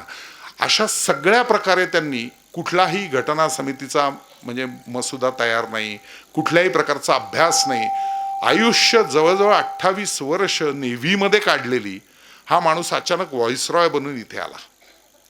आणि काही कारण नसताना आधीच्या व्हॉइसरॉयला अचानक हलवलं गेलं. म्हणजे का हलवलं, काय, कुठलीही कारण मीमांसा नाही. तिथनं अचानक त्यांना पत्र पाठवलं तुम्ही परत या, आणि नेमलं गेलं लॉर्ड माउंटबॅटनना. आले कधी बघा, आपलं स्वातंत्र्य आहे ऑगस्टमधलं आणि मार्चमध्ये ते इथं जॉईन झालेत पहिल्यांदा. पण आल्या आल्या त्यांनी काय केलं तर पहिला हुकूम सोडला. व्हॉइसरिगल लॉज म्हणून त्यावेळेला जे दिल्लीचं लॉज होतं तिथं व्हॉइसरॉय राहायचे. आल्या आल्या त्यांनी असं सांगितलं की आजपर्यंतच्या मागच्या 90 वर्षात जे काही 13-14 व्हॉइसरॉय होऊन गेले त्यांनी जे काय म्हणलेलं आहे ते मला काही करायचं नाही आहे. मला माझ्या संरक्षक दलामध्ये म्हणजे बॉडीगार्ड्स जे असतात त्याच्यात हिंदुस्थानी लोकंसुद्धा हवी आहेत, त्यामुळे तशी लोकं भरा. आता व्हॉइसरॉयने आदेश दिला म्हटल्यावरती ते कंपल्सरीच होतं की भरा, नाही कसं म्हणायचं, व्हॉइसरॉय म्हणतो. त्यामुळे आपल्या हिंदी लोकांमध्ये एक वेगळा आत्मविश्वास असा आला की अरे वा, हा नवासाहेब चांगला आहे, आपल्याला त्यांनी इथपर्यंत घेतलं. त्यामुळे अशा पद्धतीने त्यांनी अंगरक्षकांच्या पथकामध्ये भारतीयांचा समावेश केला. त्यामुळे आपल्या भाषेत सांगायचं तर नवा लाटसाहेब आपला, असं सुरू झालं सगळं भारतीय लोकांमध्ये. पण त्यांच्या कोणाच्याही हे लक्षात आलं नाही की हा सर्व वर्ण समभाव फक्त अंगरक्षकांपुरता मर्यादित होता. बाकी ऑफिस बेअरर्सपासून स्वतःच्या सल्लागारांपर्यंत त्यांनी तिकडून 6 माणसं आणली होती आणि बाकी सगळे इथलेच ब्रिटिश अधिकारी त्यांनी नेमले. त्यांनी सांगितलं इथे एकही हिंदू नको. दुर्दैवाचा भाग असा होता की आधीच्या व्हॉइसरॉयचे जे 3 सल्लागार होते तेच कंटिन्युएशनमध्ये पुढे राहतात. हा ब्रिटिशांचा कायदा असल्यामुळे तेच 3 सल्लागार त्याला घ्यावे लागले. तेवढे वगळता बाकी सगळे त्यांनी इथले बदलले. आणि हा इतिहास त्याच्यासाठी नवा नव्हता. 1943 साली दक्षिण सेना दलाचा त्यावेळेला ब्रिटनचा तो प्रमुख असताना जहाजावरच्या सगळ्या भारतीयांना जे इथनं मदत करायला गेले होते दुसऱ्या महायुद्धासाठी दोस्त राष्ट्रांमध्ये, सगळ्या अधिकाऱ्यांना त्यांनी काढून टाकलं होतं की मला नको कोणी भारतीय, आणि सगळे ब्रिटिश त्यांनी भरले होते. त्यामुळे त्याची ती सवय होती आणि त्यानुसार त्यांनी ती सगळी लोक बदलली. प्रश्न एवढाच होता की 3 सचिवांच्या बाबतीत काय करायचं, कारण त्यातले 2 इंग्रज होते आणि एक भारतीय होता. त्या भारतीयाचं नाव होतं व्ही.पी. मेनन. आणि हे व्ही.पी. मेनन हे ICS पण नव्हते, साधे कर्मचारी क्लार्क म्हणून लागलेले. बढती मिळत मिळत मिळत मिळत आत्ता कायदा सल्लागार म्हणून व्हॉइसरॉयचे सल्लागार 3 जे त्याच्यात जाऊन बसले होते. पण अत्यंत हुशार माणूस, अनुभवी माणूस, जवळजवळ 28 वर्षाची त्याची कारकीर्द या सगळ्या गोष्टींमध्ये गेलेली व्हॉइसरॉय ऑफिसमध्ये, व्हॉइसरिगल लॉजमध्ये. त्यामुळे व्ही.पी. मेननांच्या बाबतीत जरा नाराजीनीच त्यांनी असा माउंटबॅटननी हात मिळवला आणि त्यांनी असं सांगितलं की आतमध्ये ज्या मिटिंगा चालतात तिथे व्ही.पी. मेनननी येण्याची गरज नाही, बाहेरचं ड्राफ्टिंग त्यांनी बघावं, आतमध्ये 2 ब्रिटिशच फक्त माझ्याबरोबर बसतील. खरं सांगायचं तर व्ही.पी. मेनन यांच्यासाठी हा अत्यंत अपमानाचा भाग होता. व्ही.पी. मेनन यांनी ठरवलंही होतं की आपण राजीनामा द्यायचा. त्यात एक अंतर्गत छोटंसं एक पत्र आहे जे इतिहासामध्ये म्हणजे म्हणलं तर उपलब्ध आहे पण प्रत्यक्ष इतिहासात कधीही छापलेलं नाही. ते पत्र कोणाचं आहे किंवा त्यानंतर झालेली भेट कोणाची आहे सांगितलं तर आश्चर्य वाटेल. Lady माउंटबॅटननी VP. मेननांना बोलवून घेतलं आणि तिने असं सांगितलं की आमचा ईडी आहे ना तो वेडा आहे, त्याला काही घटनेतलं कळत नाही, तो नौदलात होता इतकी वर्ष, त्यामुळे तुमच्यासारखा कायदेतज्ञ त्याला बरोबर पाहिजे, त्याला अक्कल नाही आहे, पण तुम्ही असा राजीनामा वगैरे देऊ नका, त्यामुळे इझी अत्यंत अडचणीत येईल, तुम्ही त्याचा विचार करा. आणि लेडी माउंटबॅटननी हे पत्र त्याला दिलं, चिठ्ठी दिली व्ही.पी. मेननांना, म्हणून मेननांनी राजीनामा दिला नाही, शेवटपर्यंत राहिले.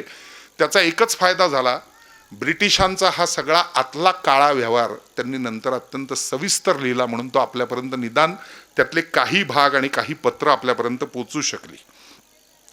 झालं असं की आपण सत्तांतर घडवायला आलेलो आहोत हे माउंटबॅटनच्या पक्क डोक्यात होतं. आणि पक्क डोक्यात असल्यामुळे असेल कदाचित, लॉर्ड वेव्हेल असताना मेनन जसे बैठकीत बसत तसे आत बसवत नसले तरी भारतीय उपखंडाची फाळणी करताना आता काय विचार करायचा हे माउंटबॅटननी वेव्हेलशी गप्पा मारून जे काय करून आणलं होतं त्याच्यावरती पक्क केलेलं होतं. त्यामुळे त्यांनी लॉर्ड इस्मे, एरिक मेविल आणि जॉर्ज ॲबेल या 3 माणसांची एक समिती नेमली आणि त्यांना सांगितलं की बाबा मेननला न सांगता तुम्ही मी सांगतोय तसा सगळा ठराव तयार करा. पण मेननांना या आराखड्याचा सुगावा लागला. त्यांच्या लक्षात आलं की 11 प्रांतांचे 11 तुकडे या देशाचे हा करायचा प्रयत्न करतोय आणि हा धोका आहे.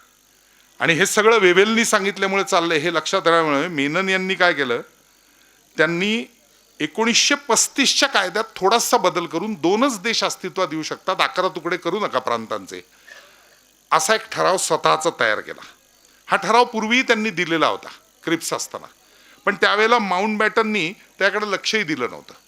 वेवेलकडे दिलेला ठराव भारतामध्ये येत असताना मार्चमध्ये 1947च्या हा ठराव पुन्हा एकदा समोर आला, तेव्हाही त्या माउंटबॅटननी त्याच्याकडे लक्ष दिलं नाही. आता गंमत अशी, माउंटबॅटन भारतात आला, त्यांनी लक्षच दिलेलं नाही.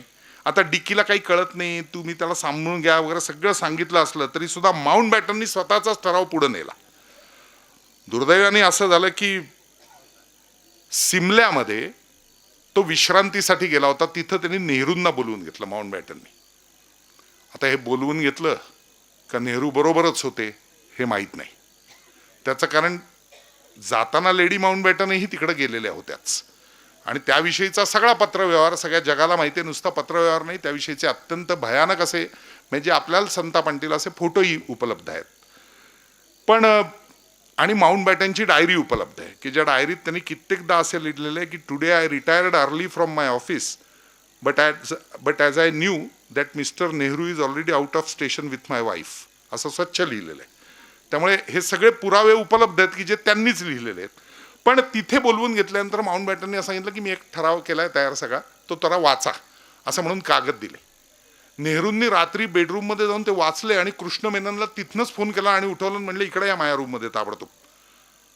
हे काय लिहिलंय म्हणले, हे नाही, हे मान्यच नाही, अशी चिठ्ठी लिहून आपण निघून जाऊया. आणि रात्रीत ते दोघं जण तिथनं बाहेर पडले सिमल्यावरनं. सकाळी फक्त माउंटबॅटनच्या समोर चिठ्ठी की ज्याच्यात नेहरूंनी लिहिलं होतं हे आम्हाला अजिबात मान्य नाही.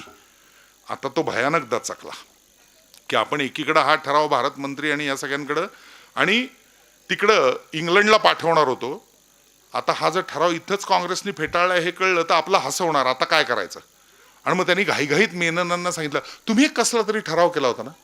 मेनन म्हणले हो, 1935च्या कायद्यात बदल करून 2 देश असा, तो जरा लिहून काढा सविस्तर म्हणले. आणि म्हणून त्यांनी तो सविस्तर लिहून काढायला लावला आणि तो ठराव त्यांनी पुढं पाठवला आणि 48 जूनला लंडनला ते परत गेले.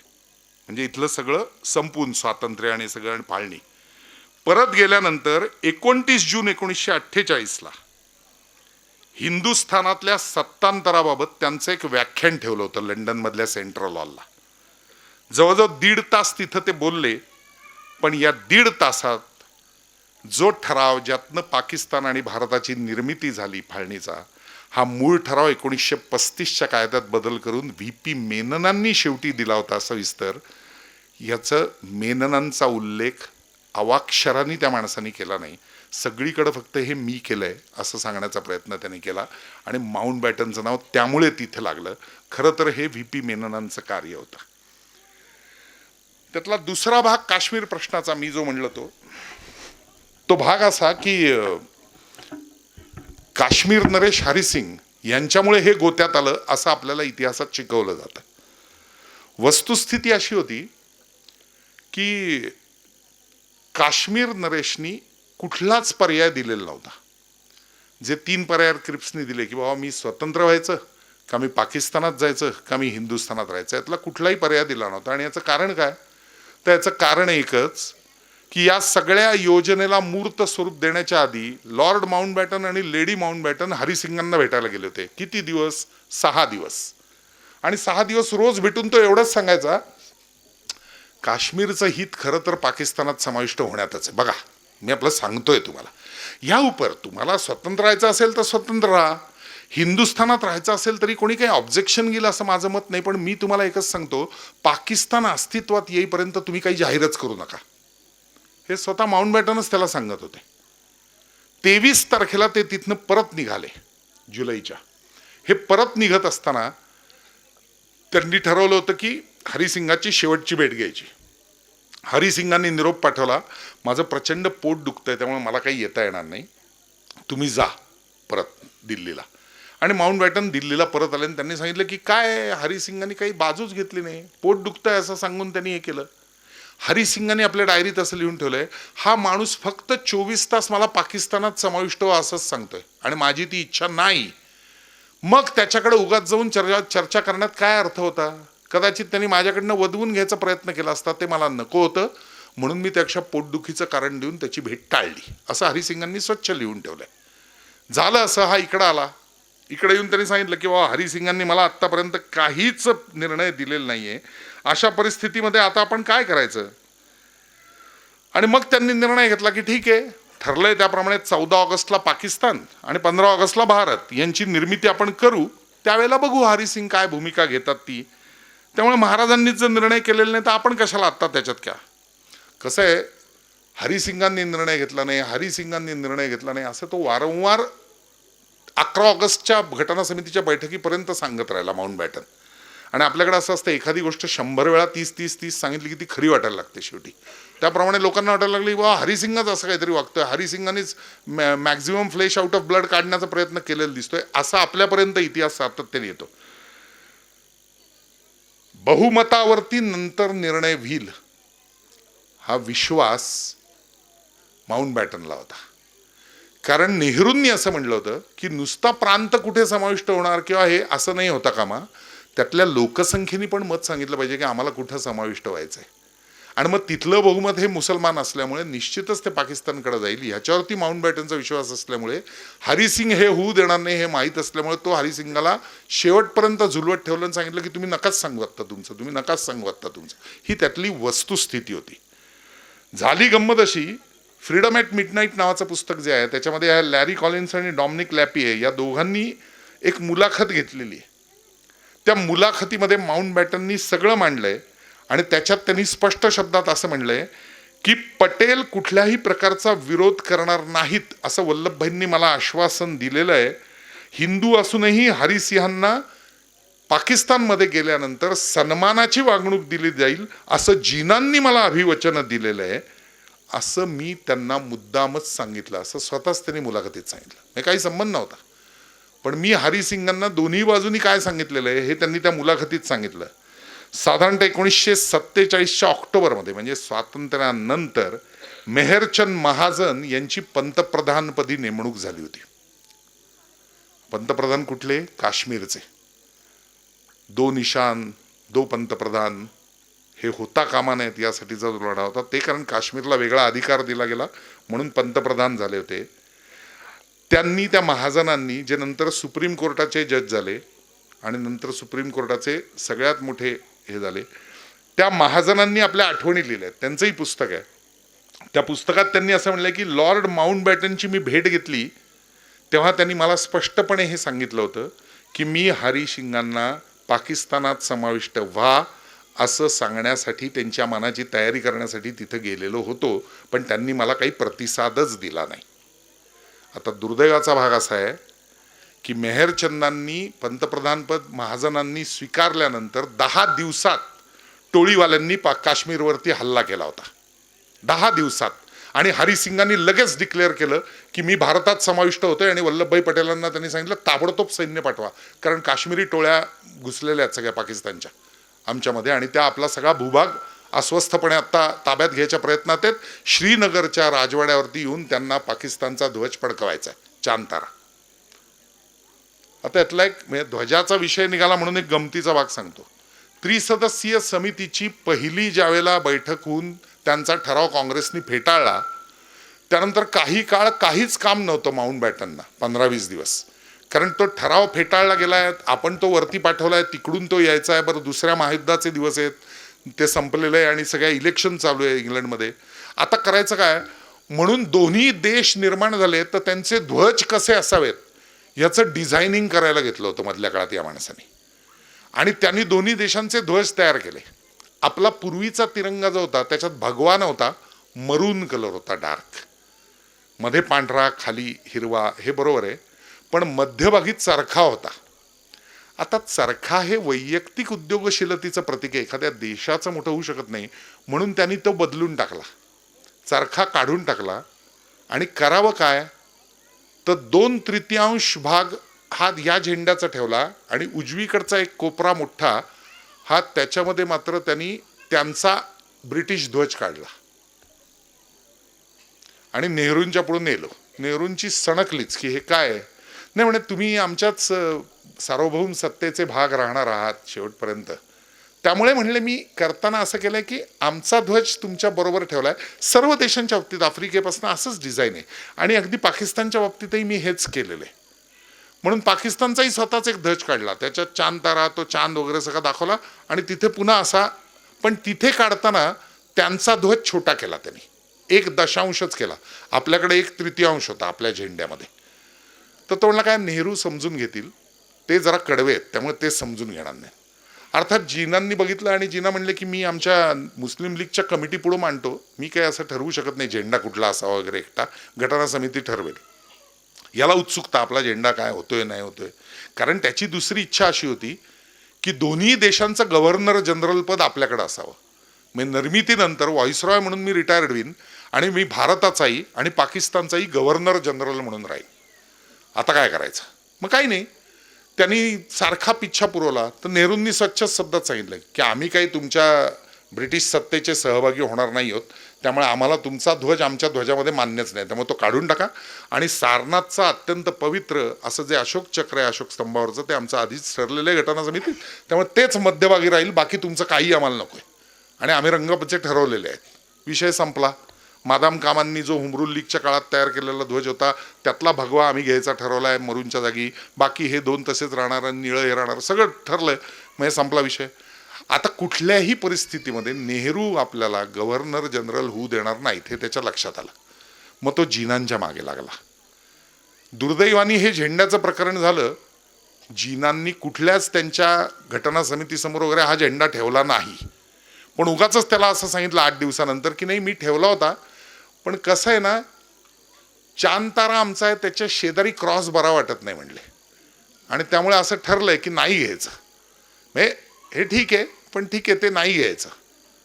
आता त्याच्या लक्षात आलं की आता जिनाही आपल्या विरोधात गेलेत, म्हणजे आपल्याला तिथलंही गव्हर्नर जनरल पद मिळणार नाही. आता मात्र आपल्याला काहीतरी वेगळा विचार आयुष्यामध्ये केला पाहिजे, असा विचार करून माउंटबॅटन वेगळा विचार करायला लागला. आणि मग त्यांनी असं ठरवलं की काश्मीर हा धगधगत ठेवण्यासाठी आपल्याला काहीतरी वेगळा विचार केला पाहिजे. आणि क्लॉड ऑचिनलॉक म्हणून त्यावेळेला आपला जो सरसेनानी होता त्याच्यापर्यंत ही सगळी योजना त्यांनी पाठवली. काय पाठवली असेल योजना सांगितलं तर आश्चर्य वाटेल. फाळणीची कलम जाहीर झाली. पाकिस्तानला आपण काय काय द्यायचं हे सगळे निर्णय निर्माण झाले. किती शस्त्रास्त्र देणार हेही ठरलं कायद्यानुसार. आणि त्यानंतर ह्यांनी निरोप पाठवला लियाकत अलींना, पंतप्रधानांना पाकिस्तानच्या पहिल्या, की तुम्ही प्रत्यक्ष हल्ला केला तर पाकिस्तानने हल्ला केलाय असं वाटेल. टोळीवाल्यांना तुम्हाला दिलेली शस्त्र द्या, तुमच्या काही लोकांना सैनिकांना टोळीवाल्यांचेच पोशाख द्या आणि त्यांना हल्ला करू द्या, म्हणजे या टोळ्यांनी हल्ला केलाय असं वाटेल, देशांनी पाकिस्तानने हल्ला केलाय असं वाटणार नाही. आणि मी ऑचिन लेकला सर्व कल्पना दिलेली आहे, ऑचिन लेक त्याप्रमाणे व्यवस्था करेल. काय करेल? महाजन पंतप्रधानपदी गेल्यानंतर ऑचिन लेकनी एकच केलं, हरिसिंगांचं 9,000चं सैन्य होतं, त्याच्यात 6,000 मुस्लिम 3,000 हिंदू. त्या 3,000 हिंदूंना त्यांनी पसरवलं आणि गिलगिट वगैरे या सगळ्या भागात पाठवलं की जिथं काहीच धोका नाहीये. आणि 6,000 मुस्लिम सैन्याला मात्र वेगवेगळ्या छोट्या छोट्या छुप्या मार्गाने जिथनं त्या टोळीच्या नावाखाली हल्ला होणार होता तिकडं पाठवलं आणि त्यांच्या प्रमुखांना सांगून ठेवलं, ज्यावेळेला पाकिस्तानच्या टोळ्या हल्ला करण्यासाठी येतील तेव्हा त्यांच्यात तुम्ही समाविष्ट व्हा, श्रीनगरपर्यंत झेंडा फडकवायला त्यांना मदत करा. आतून हा सगळा वेगळा प्लॅन चाललेला होता. झालं असं की 10 दिवसात तो हल्ला झाला. एकीकडं फाळणीहून बाकी सगळं दिलेलं होतं आणि 10 दिवसात हल्ला झाल्यानंतर हरिसिंगाचं पत्र आल्यानंतर माउंटबॅटन वल्लभभाई पटेलांना भेटायला गेले आणि म्हणले, कुठं आपल्याला त्यांनी सांगितलंय की आम्ही तुमच्यात समाविष्ट होतोय, काही गरज नाही आहे त्यांना आपण मदत करायची मिलिटरीची. वल्लभभाई पटेल म्हणले, नथिंग डुईंग, ठरल्याप्रमाणे 161 बटालियन मी पाठवणार. अहो पण गरज काय म्हणले, 1-2-3 बटालियन बास आहेत, काही गरज नाही, ते टोळीवाले आहेत त्यांच्याशी. माझं ठरलंय म्हणले, हे तुम्ही मला सांगायची आता गरज नाही, कारण तुम्ही आता व्हॉइसरॉय नाही, त्यामुळे मी ठरवीन काय ते. आणि त्यांनी सगळ्या बटालियन तिकडं पाठवल्या. माउंटबॅटन प्रयत्न करत होता की शक्यतो ते हरावं. आपल्या बटालियन्सनी एवढा प्रतिकार केला की पूंछ वगैरे आपण आता नावं ऐकतो त्याच्या पुढंच येऊन दिलं नाही, बारामुल्लाच्याही अर्ध्या भागातपर्यंत वगैरे त्याच्या पुढंच येऊन दिलं नाही. त्यामुळे श्रीनगरवरती चांतारा फडकवण्याचं स्वप्न काही त्या काळामध्ये त्यांचं पूर्ण होऊ शकलं नाही. दुर्दैव असं झालं की त्यांना शस्त्रास्त्र कमी पडायला लागली. आता काय करायचं? मग लियाकत अलींनी एक नवीन उद्योग केला. त्यांनी भारत मंत्री आणि त्याचबरोबर माउंट बॅटन यांना पत्र पाठवून असं सांगितलं, ते 55 कोटी रुपये आम्हाला देणार होतात ना, तर ते जरा देता का? आम्हाला देश उभा करण्यासाठी अचानक अनेक योजना एकदम उभ्या करतोय, तर पैशाची गरज लागणार आहे. हे कशासाठी होतं हे कळलेलं होतं. माउंट बॅटनच्याही लक्षात आलं होतं की याच्यातनं शस्त्रास्त्र खरेदी करून वापरायचे, लियाकत अलींना पैसा कमी पडतोय म्हणून हे सगळं चाललंय. वल्लभभाई पटेलांना त्यांनी सांगण्याचा प्रयत्न केला की जगाच्या नकाशावर भारताची प्रतिमा मोठी होईल की आपण शब्द पाळला तर करा. वल्लभभाई पटेल म्हणले, मला माहिती आहे कशासाठी हे चाललंय. कायद्यानुसार जे ठरलंय टप्प्याटप्प्याने देणार, तसे 55 कोटी आम्ही टप्प्याटप्प्यानेच देणार, एकदम देणार नाही. काय करायचं ते करू द्या. आता माउंट बॅटनच्या लक्षात आलं की कोणीच ऐकत नाही, नेहरू नाहीत, वल्लभभाई नाहीत, आता काय करायचं? म्हणून ते गांधींना भेटायला गेले. नेमकं एकीकडं फाळणीच्या बॅकग्राऊंडवरती प्रचंड कत्तली चालू होत्या देश विभाजनावर असल्यामुळे, आणि आता हिंदू मुस्लिमात ऐक्य घडावं यासाठी मी उपोषण करण्याच्या बेतात आहे असं बोलता बोलता गांधी माउंट बॅटनना बोलले. आणि त्याच्यावर माउंट बॅटन म्हणले, भारताने आत्ता एक चांगली संधी दवडलेली आहे. मी सांगत होतो 55 कोटी देऊन टाका, पण वल्लभभाई आणि हे कोणीच तयार नाहीत काँग्रेसचे नेते, हे चूक आहे. त्यांनी जर आत्ता दिली असती तर भारताची प्रतिमा जगाच्या नकाशावर मोठी झाली असती. त्यामुळे त्यांनी हे करायला पाहिजे होतं. हे का नाही करत आहेत ते मला कळत नाहीये. हे झाल्या क्षणी गांधीजी म्हणले, असं देत नाहीयेत, मग असं करतो, हिंदू मुस्लिम ऐक्याच्या ऐवजी 55 कोटी दिले जावेत यासाठी मी माझं उपोषण जाहीर करतो. आणि गांधींनी खरंच तसं जाहीर केलं की मी आमरण उपोषणाला बसतोय. कायद्यानुसार हे 55 कोटी ताबडतोब पाकिस्तानला दिले जावेत. कपाळावर हात मारून घेतला नेहरू आणि वल्लभभाईंनी, आणि पुढच्या 3 दिवसात 55 कोटी रुपये आपल्याला पाकिस्तानला द्यावे लागले. कुठलं हत्यार, कशासाठी, कोणावरती वापरतोय याचं भान कसं काय सुटलं हे मला आजही कळलेलं नाही. गांधींना हत्येमध्ये ज्यावेळेला परावर्तित झालं सगळं त्यांचं जीवन, तेव्हा नथुराम गोडसेंपासून सगळ्यांनी जी कारणं दिली आहेत त्याच्यात बहुतेकांनी आपटेपासून सगळ्यांनी दिलेलं पहिलं कारण हे आहे की 55 कोटी लगेच दिले म्हणून. त्याचं एकमेव कारण असं, आपल्या एका मिलिटरीच्या माणसानी, त्याचं नाव आहे सेन नावाचा अधिकारी होता त्यावेळेचा लेफ्टनंट जनरल, त्यांनी दिलेला एक किस्सा आहे. माउंट बॅटनांचा त्याला निरोप आला. निरोप असा आला की अहो, पाकिस्तानला आपण काय काय शस्त्रास्त्र दिलेत कायद्यानुसार निर्मिती केल्यावर, मला जरा त्याची लिस्ट हवी आहे, ती माझ्याकडे आलेली नाही आहे. सेन म्हणले, ठीक आहे, मी सगळी सविस्तर चौकशी करून पाहतो. त्यांनी तो सगळे कागद मागवले, सगळं केलं, त्याची एक डिटेल लिस्ट तयार केली. आणि त्यांनी त्यांच्या एका जवळच्या सेनाधिकाऱ्याला हाताखालच्या बोलवलं आणि असं सांगितलं की अचिनलेकांकडे ही लिस्ट पाठवायला सांगितले, जे सरसेनानी आहेत भारताचे, क्लॉड अचिनलेक, तुम्ही स्वतः जा आणि कोणाच्याही ऑफिसमध्ये हातात नाही द्यायची, ही क्लॉड अचिनलेक यांच्याच हातात द्यायची. तो अधिकारी म्हणला, यस सर. सेन यांचं ऐकत तो त्यांच्या अचिनलेकांच्या साऊथ ब्लॉकमध्ये ऑफिसमध्ये गेला. त्याला सांगण्यात आलं, साहेब मीटिंगमध्ये येते का महत्वाच्या, तुम्हाला बसायला सांगितले. बसून राहिला. पाऊण तास त्याला बाहेर बसवला होता. त्यानंतर ती मीटिंग संपली. त्यांनी येऊन सेनना रिपोर्ट केलाय आणि सेननी आपल्या आठवणीत लिहून ठेवलंय म्हणून सांगतोय. तो म्हणला, मीटिंग संपल्यानंतर अचिनलेक यांच्या ऑफिसमधनं बाहेर पडणाऱ्या तिघांना मी लगेच ओळखलं. हे तिघही पाकिस्तानचे सेनाधिकारी होते आणि भारतीय संरक्षण व्यवस्थेची परवानगी न घेता दिल्लीत अचिनलेक यांना भेटायला आले होते. आणि ते बाहेर गेल्यानंतर मी आतमध्ये गेलो.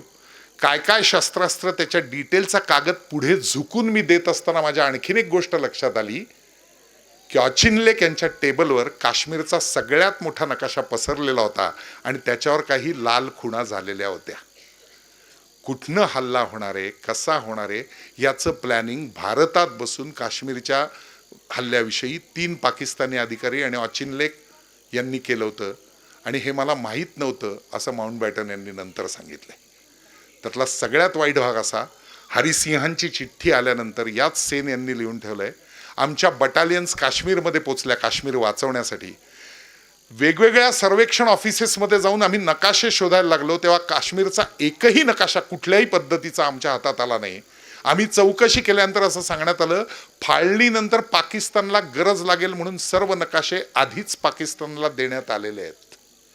हे सर्व नकाशे लियाकत अलींना दिले गेले होते.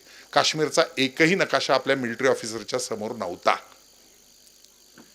आता हे सगळं घडत असताना किती विनोदी वागू शकतात लोक काही वेळा, त्याचं आणखीन 2 उदाहरणं सांगतो. 14 ऑगस्टला निर्मिती झाली पाकिस्तानची, मध्यरात्री 12 वाजता म्हणजे 15 ऑगस्टला भारताची. जीनांचं डोकं इतकं अफलातून की जीनांनी अचानक एक ठराव माउंट बॅटन यांच्याकडे नेला. ते म्हणले असं आहे, आम्ही कुठे स्वतंत्र होतोय, अख्खा हिंदुस्थान स्वतंत्र होतोय आणि मग त्यातला एक तुकडा तोडून त्यातनं पाकिस्तान होतोय. माउंट बॅटन म्हणले बरोबर आहे. मग नाही, त्यामुळे आमचं म्हणणं एवढंच आहे की कुठे तिकडं इस्लामाबादेतला किंवा कराचीला वगैरे तिकडं जाऊन आम्ही आमच्या देशाचं हे करायचं, दिल्लीतच पाकिस्तानच्या निर्मितीची घोषणा होऊ द्या ना. माउंट बॅटन म्हणले कल्पना चांगली आहे, काय करायचं? काय नाही म्हणले. 14 ऑगस्टला सकाळी युनियन जॅक खाली उतरवायचा लाल किल्ल्यावरचा, चांद तारा चढवायचा. रात्री 12 वाजता चांद तारा खाली घ्यायचा, तिरंगा चढवायचा आणि चांद तारा आम्हाला द्या, तो घेऊन आम्ही इस्लामाबादला जाऊ. माउंट बॅटन म्हणले वा वा, करेक्ट आहे, हेच करू. आणि त्यांनी जाऊन नेहरूंना सांगितलं की आता पाकिस्तान निर्मिती आणि ही सगळी अशा पद्धतीने माझ्या डोक्यात आलेली आहे. बरं, त्यांनी सांगितलं की जिनांना की ही तुमची कल्पना आहे, मी सांगितलं तर नेहरू नाहीच म्हणतील. त्यापेक्षा मी असं सांगतो, हे माझ्याच डोक्यातनं आलेलं आहे, कशी 2 देशांची निर्मिती व्हावी. म्हणून त्यांनी जाऊन नेहरूंना सांगितलं की असं असं आहे. तर नेहरू म्हणले हो, बापूंना सांगितलं काय? तर ते म्हणले बापूंकडे जाऊन सांगतो. म्हणून ते गांधीजींकडे गेले की असं असं ठरलंय.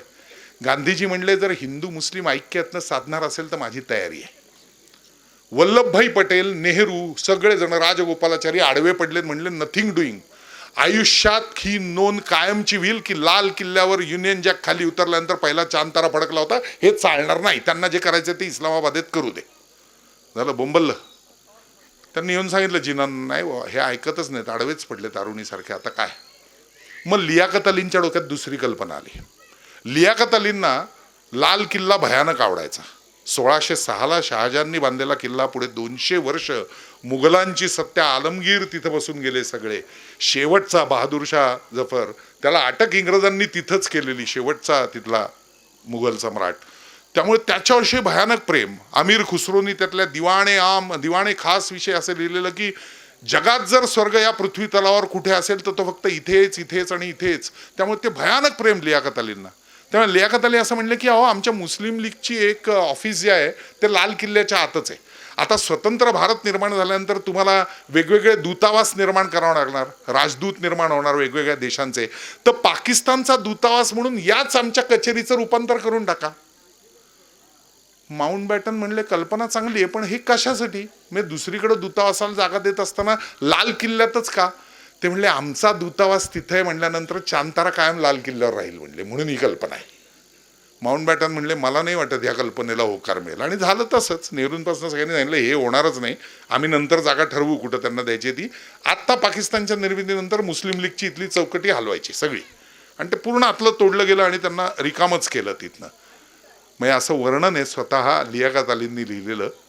दिल्लीमधनं लाहोरकडं मोटारीने प्रयाण करताना कमीत कमी 20 वेळा तरी मी मागं वळून त्या लाल किल्ल्याकडे बघितलं असेल की अरे माझ्या मनातला हा किल्ला आता माझ्या हातात राहिला नाही, असं स्वतः त्यांनीच लिहून ठेवलं.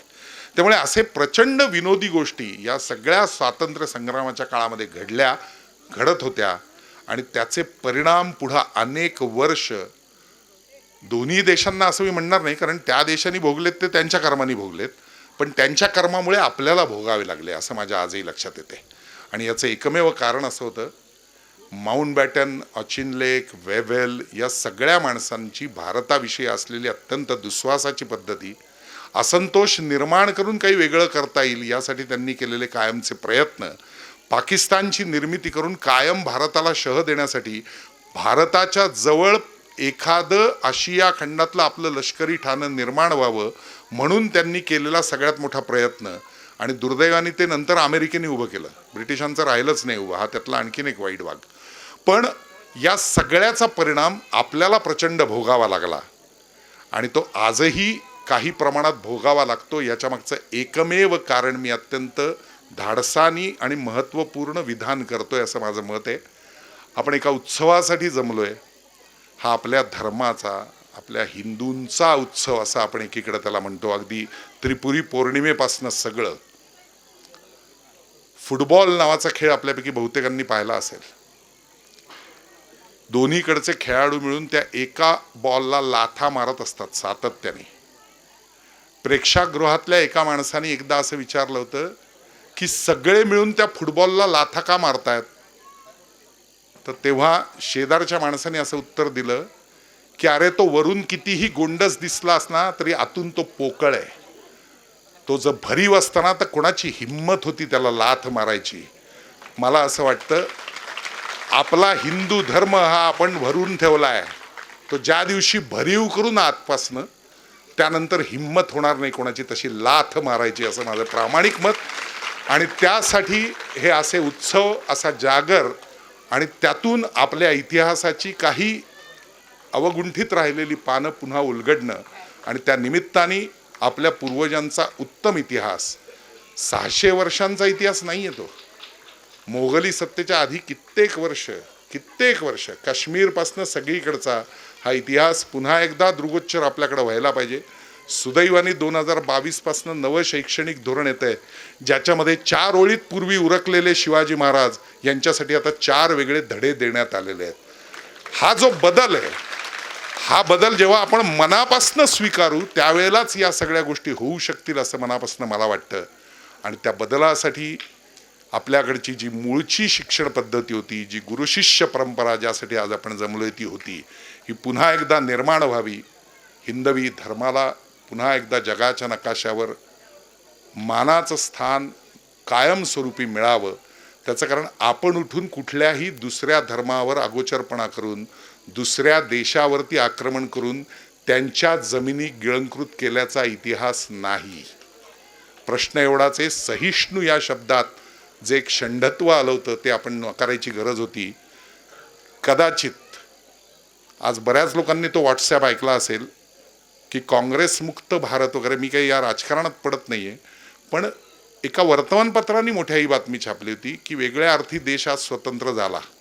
जर 2014 नंतर वेगळ्या अर्थी स्वतंत्र झाला असं आपण एकीकडे म्हणत असू, तर माझं एकच मत आहे, भारतीय म्हणून आपली अस्मिता आपण पुढे नेणं आणि जगाच्या नकाशावर आपण मोठे होणं हीच काळाची गरज आहे. त्यासाठी तरुण पिढी निर्माण करणं हे आता उर्वरितांनी घेतलेलं कार्य असावं असं माझं प्रामाणिक मत. त्यासाठी आदरणीय आनंद ऋषीजी, त्यांचे गुरु, हे सगळेच जण आपल्याला प्रेरणा देतील.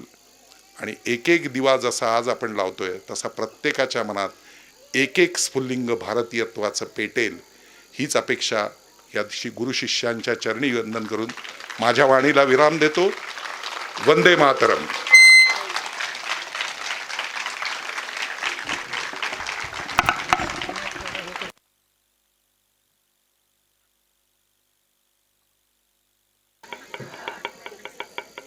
गेले तास दीड तास आपण राहुल सोलापूरकर यांचे विचार ऐकतो आहोत. आनंदमूर्ती स्वामी देवस्थान ब्रह्मनाळ या ट्रस्टच्या वतीनं मी आजच्या कार्यक्रमाचे प्रमुख वक्ते राहुल सोलापूरकर यांना धन्यवाद देतो. मुद्दाम आभार मानत नाही आहे, आभार मानले की माणूस थोडासा लांब जातो, म्हणून धन्यवाद देतो. काही सूचना आहेत. सांगलीहून जे आरोग्यप्रेमी ग्रुप आलेला आहे त्यांच्या वतीनं आज त्रिपुरी पौर्णिमा आहे. व्याख्यानाच्या कार्यक्रमानंतर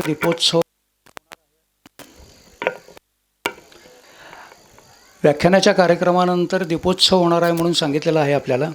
सांगलीहून येताना आपण पणत्यांच्या वाती आणलेल्या आहेत. इथं पणत्यांची सोय केलेली आहे.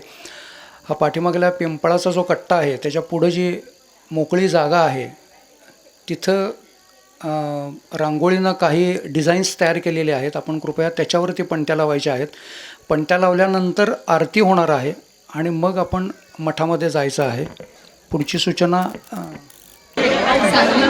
एज्युकेशन मायक्रो चॅनलमध्ये आपल्या सर्वांचं सहर्ष स्वागत.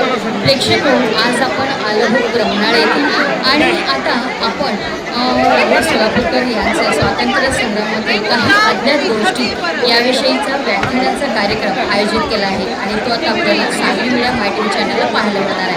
या व्यतिरिक्त या व्याख्यानानंतर आपल्याला जो काही त्रिपुरारी पौर्णिमा अर्थात देव दीपावली याचा या घाटावर आपल्याला सुंदर अशा पणत्यांचा जो काही दीपोत्सव पाहायला मिळणार आहे तो सुद्धा आपल्याला आजूबाजूचा परिसर अगदी दिव्याने सज्ज झालेला आहे. आणि आपण पाहतात की अनेक गावकरी त्यानंतर व्याख्यान ऐकण्यासाठी खूप लांब लांबून आलेले आहेत. बऱ्याचशा संस्था देखील आलेल्या आहेत आणि याचं आपल्याला घर बसल्या प्रक्षेपण देण्याचं काम सांगली मीडिया माहिती चॅनल करत आहे. तेव्हा आवर्जून पहा तुमचं आमचं आणि आपल्या सर्वांचं लाडकं चॅनल सांगली मीडिया माय टीव्ही चॅनल.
हारं संसारसारं भुजगेन्द्रहारं सदा वसन्तं हृदयारविन्दे शुभं भजामि सहितं नमामि कर्पूरातिक्यमहानिराञ्जनदीपं समर्पयामि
श्रीरामा जय पूर्ण कामा जय देव जय जय मला जय अचला बुद्धि प्रकाशा भावातीतानंता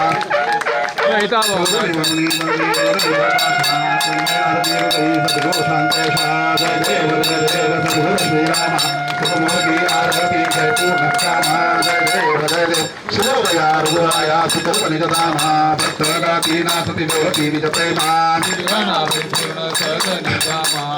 आरती हृदयीना जय रामा जय देव सद्गुरु श्रीरामा सुतमूर्ति आरती जय पूर्ण कामा जय देव कृष्णा विष्णु रूप पूर्ववाहिनी वेद रूप वेदावती स्वामिनी उदय संगमयुक्त वाहे अनुदेवी श्रीराम श्री स्वामी आले ताकोनी जय देव जय कृष्णा रामा आरती ओवाळू पुरुषोत्तमा जय देव गुणातीत रूप अवतार स्वामी संपविलास संत ग्रामी कृष्ण संगोरी ब्रह्मणा रक्षे कृष्णा देवी जय देव जय कृष्णा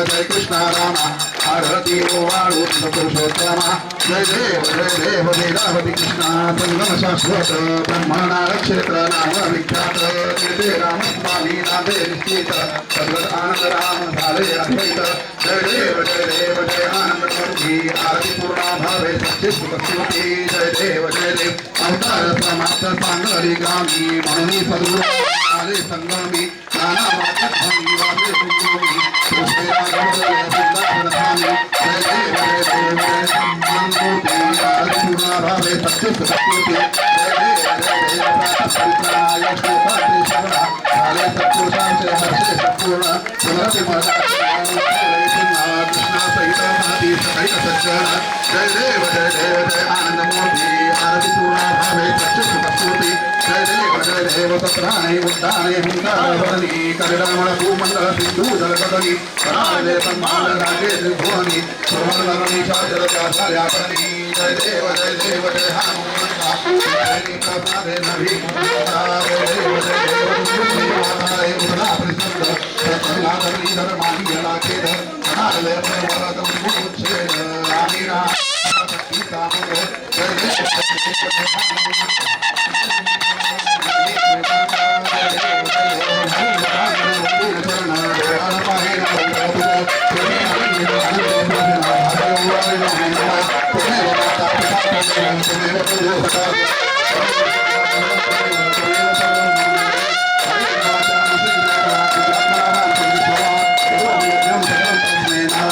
समर्पयामि अतुलं केशवं रामनारायणं कृष्णमूलं वासुदेवं हरिं श्रीलं माधवं गोपिकावल्लभं शरणीनायकं रामचन्द्रं हरे राम राम हरे हरे कृष्ण कृष्ण कृष्ण हरे हरे राम राम हरे हरे कृष्ण कृष्ण हरे हरे ओम स्वस्ति ओम गणानां स्वागतमहे कविं कवीनां ब्रह्मणस्पदान श्रवणोदिदानम् ओम यज्ञेन यज्ञमयजन्त देवास्तानि सर्वाणि कर्माण्यासन्न देवनाकं महिमान सचन्त यत्र पूर्वे साध्यासन्ति देवाः ओम राजाधिराजाय प्रसयसायिने नमो वैश्रवणाय कुर्महे समे कामान् कामकामाय मह्यं कामेश्वरो वैश्रवणो ददातु उमे राजवैश्रवणाय महाराजाय नमः ओम स्वस्ति साम्राज्यं भोजं स्वराज्यं वैराज्यं पारमेष्टं राजं महाराजमाधिपत्यमयं समन्तमर्यायि सार्वभौमसार्वाशान्तादावराजात् पृथिव्यै समुद्रपर्यन्तायां एकराजी तदप्येष श्लोको विगीतो पुरतः परवेष्टारो मृतस्यावसनगृहे आवीक्षितस्य कामप्रियैर्विश्वे देवा सभासदैः ओम एकदन्ताय विद्महे वक्रतुण्डाय धीमहि तन्नो दन्तिं प्रचोदयात् ओम नारायणाय विद्महे वासुदेवाय धीमहि तन्नो विष्णु प्रचोदयात् ओम तत्पुरुषाय विद्महे महादेवाय धीमहि तन्नो रुद्र प्रचोदयात् ओम महालक्ष्मी च विद्महे विष्णुपत्नी च धीमहि तन्नो लक्ष्मी प्रचोदयात् ओम दशरथाय विद्महे सीतावल्लभाय धीमहि तन्नो रामचन्द्रः प्रचोदयात् ओम हंसाय विद्महे परमहंसाय धीमहि तन्नो हंस प्रचोदयात् अनंत कोटि ब्रह्मांड नायक राजाधिराज योगिराज कृष्णा निवासी राजाधिराज श्री रामचंद्र श्री आनंद रघुनाथ